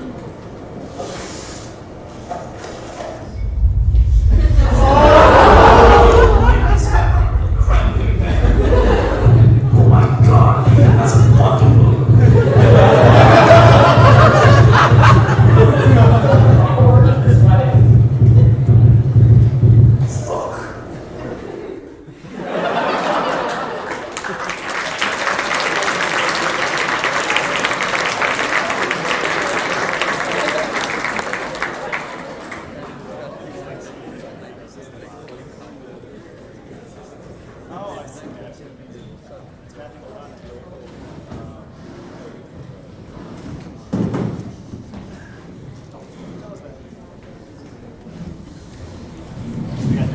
And as such, I believe that this analysis explains some of the anomalies observed in short baseline neutrino physics. I wonder if we could cancel the end of the part. Did someone send one of the postdocs? Yeah, I think it was Professor Ian Manley from Manchester University. And I would be happy to answer any questions you might have. I spoke to my colleagues in your field, and they think you're wrong. Additionally, the theory predicts dramatically different results. I enjoyed your presentation, very artistic. I would. Hey, why didn't you cite my 1991 paper or my more recent one in '93? Yes. Yeah, because if you had, I really think you could have fixed a lot of the errors in your analysis. You know. I understand that some of my methods are out of the box, but I don't think we can limit ourselves to conventional methods when there's data unexplained by conventional theories. I can see how your work has some merit, but I really think you could benefit from working with someone with more experience and less emotions. Yeah. I would suggest my colleague Sam Stoic from Stanford or Dr. Machismo from MIT. Or, even right here we have Witt from UChicago. He's a second year really building that experience, and he has virtually no emotion, so that's great. Again, my colleagues are quite convinced you've taken the wrong path to explain these anomalies. I heard you were doing a poacher from Yale. We were, but after today, I don't think we're going to get her.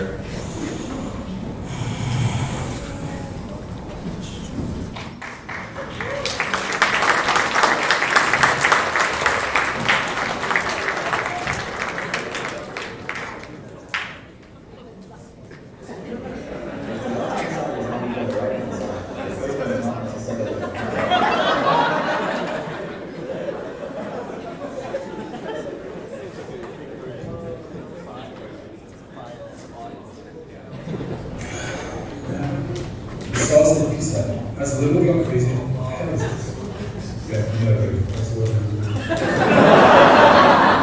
What's up, everyone? String theorists here, the source of the truth about the physics community. Today I'll come with you with another theory video. If you enjoy this content, make sure to like and subscribe. Today we'll be talking about quantum. I'm sure a lot of you are wondering who this guy is. What if I were to tell you that this seemingly innocent physics professor at the University of Chicago is behind one of the most elaborate schemes to bring back the UChicago physics tradition of manufacturing weapons of mass destruction? Before we get into that, let's go back to where it all started. I got the idea of this theory at last year's Goodnight here. So, what was happening before? These people were working on this, the first self-sustaining nuclear chain reaction. The Manhattan Project, as it was known, rocketed UChicago physics to prominence.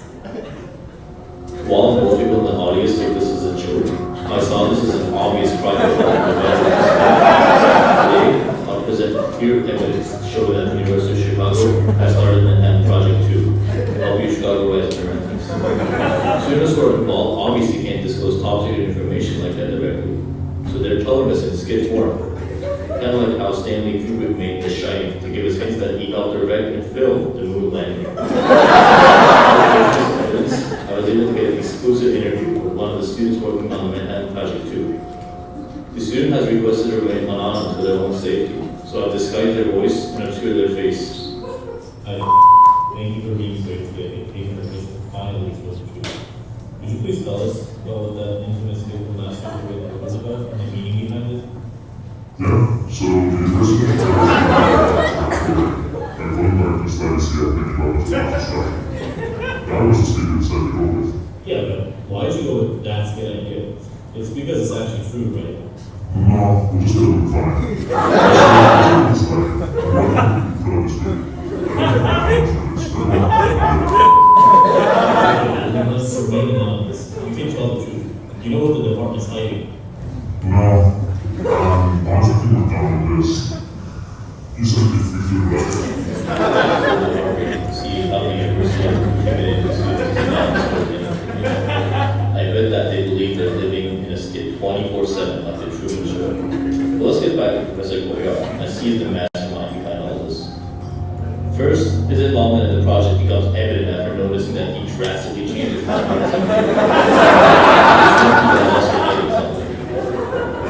Now you may wonder, what might Goyard be hiding? Well, Goyard claims that his research is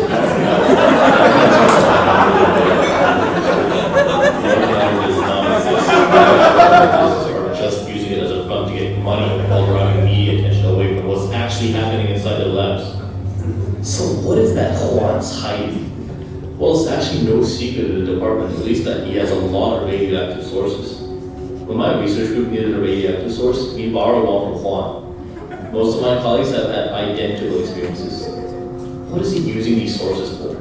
The answer will shock you. First, let's get to today's topic.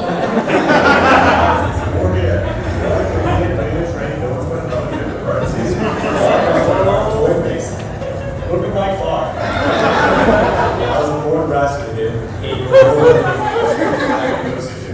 and I sold all my lab equipment. This could be you. Let's get back to the theory. So what is one using all these radioactive sources for? Well, given what I've told you before, the answer should be obvious. Juan is using them in an R&D project to refine enough radioactive material from common scientific radioactive sources to provide weapons of mass destruction. Given that the global community looks down upon nuclear proliferation, nations which wish to arm themselves in the future will need to do so in secret. Juan Goyard's program will allow nations to pretend that they're buying innocent nuclear sources for physics research and dark matter direct detection when they're really building weapons in secret. As a physics professor at the UChicago, Goyard has invested in the reputation of the university's physics department. By looking to the 40s when UChicago had the best reputation, Goyard hopes to improve the university's reputation today. Of course, there's one way in which the university was obviously worse than 40s, and that was diversity and inclusion. Of course, Goyard wouldn't care about that at all.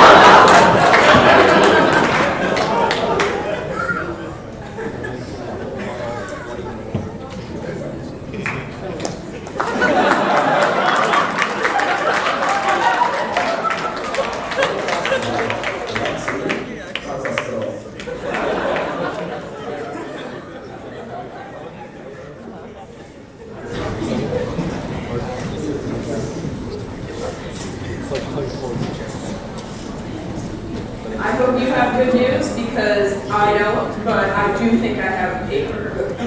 You said you don't have good news, but you have a paper. Well, I was able to prove that the ground state of the chair is in pieces strewn across the floor. I know Professor Scranders wanted stability, but I don't think that that is what she had in mind. I did write it up into a manuscript though, and I do plan on publishing it. I actually found something similar. Every simulation I did, in that quantum Monte Carlo approach, and the chair broke apart in a long time limit. And actually, most of the simulations ended up in more pieces than the beginning. Perhaps it seems like this is really an intractable problem, and we should have really trusted that initial IKEA DAS paper and not try to solve such an unsolvable problem.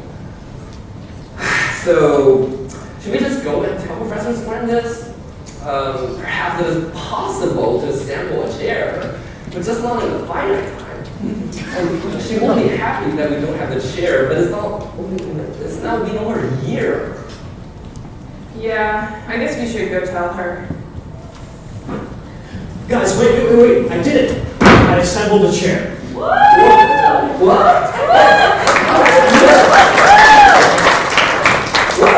How is it good? How did you graduate so fast? I mean, how is it figured out? Did you find a mold that you like flow your pieces into? Yeah, no, that was dumb. All the little pieces just went to the bottom, and then the big ones got like stuck on top. I should have thought of it at the beginning. It doesn't work. No, I did a real-world Monte Carlo approach. I got an undergrad. I gave them the kit. I told them to try every possible combination, and they got it out of all the combinations on the first try. Wow! What are the odds of that? I simulated billions of conversions, and there are thousands of surfaces only on one screw. I guess we just found the time when all the air was on one side of the jar. We proved it by sampling a chair. This is gonna crack supersymmetry, guys. I can't wait to tell Professor Strain this.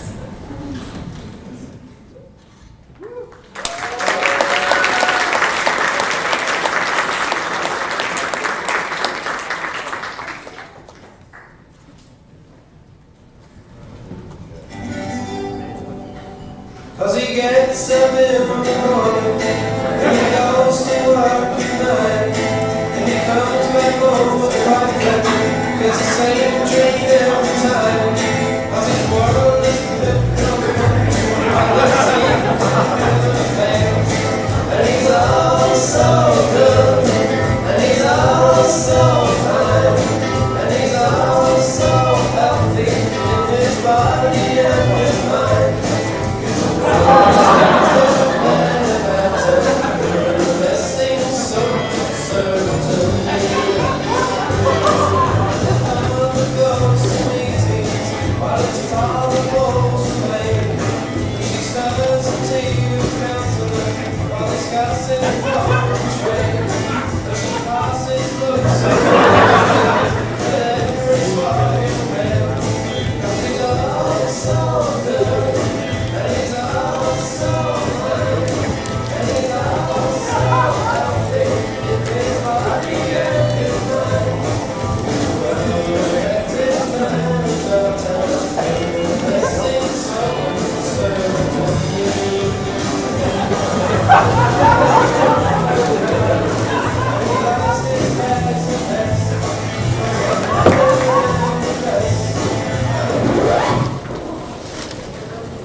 Spherical Power Wars of the night. We've got a lot of diversity, so I hope you're ready. Now, our first Spherical Power Award goes to a true 21st century power giver. This professor and their Steve have formed an unbreakable bond, truly inseparable by rain, snow, or social norms against riding a razor scooter indoors. It is my honor to present the Room 2 Student Award to none other than Professor Paul Wiegman.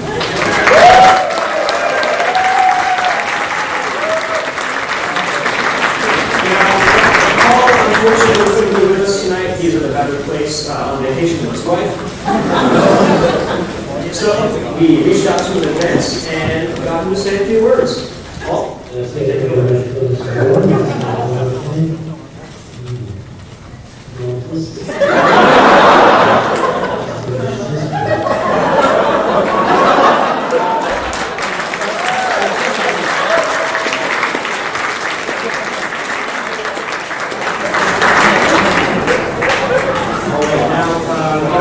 For this time, we have a little Mike Bell for his scooter. It's so small. All right, now, before I give out our second award, I want to talk a little bit about the value of good planning in course teaching. In order to teach a course effectively, you need to know, of course, what you're teaching, what material, what subject. You need to know how long you have to teach it, and you need to know how you're going to test your students, with the assignments and exams you're going to load. Now, our second awardee tonight did none of those things, but that did not stop him from making classical mechanics still the best organized class of fall 2021. It is my honor to once again welcome to the stage Professor Paul Wiegman.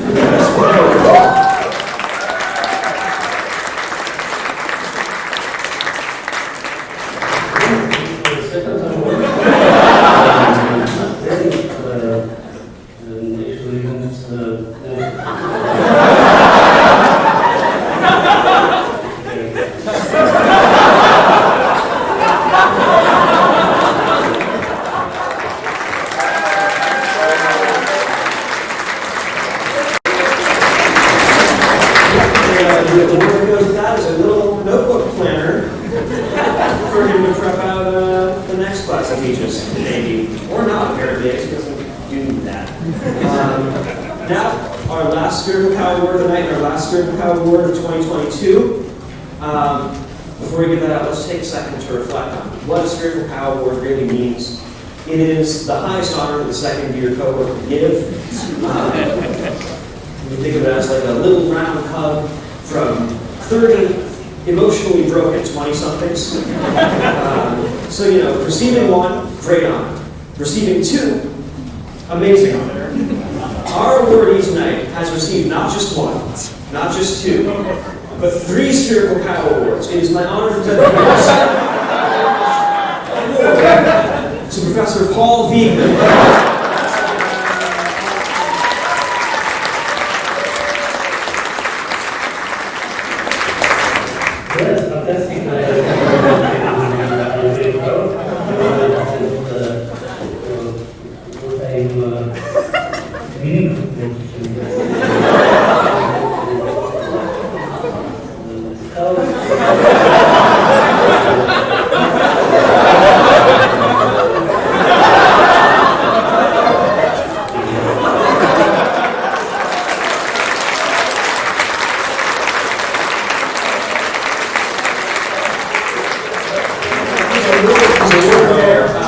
Alongside the Global Little Spherical Cow Trophy, he also gets a golden version.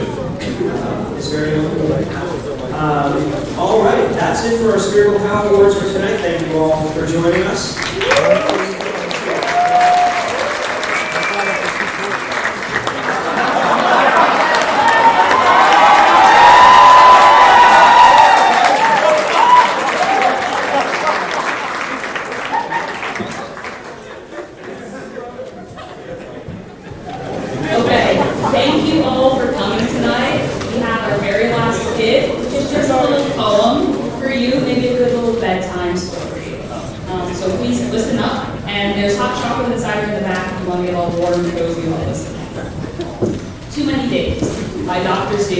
Edited by myself and Andres, that guy is who was up.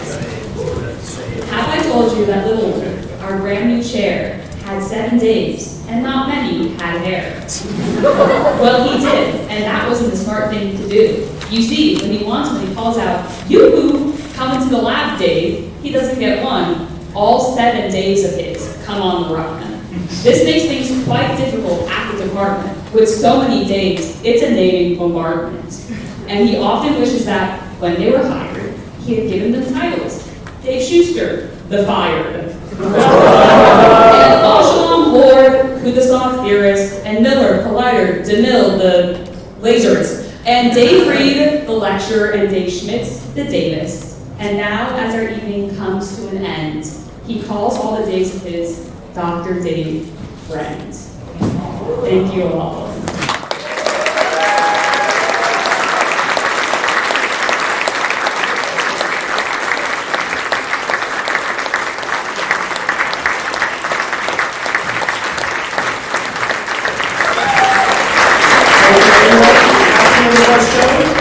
Thank you for coming, and please do not forget your jacket, phones, keys, or your gifts, but feel free to forget your wallets as much as you can. And if you haven't gotten your gift yet, please sit tight in case we're not quite done passing them out. And they are glass, so handle with care. Good night, everyone.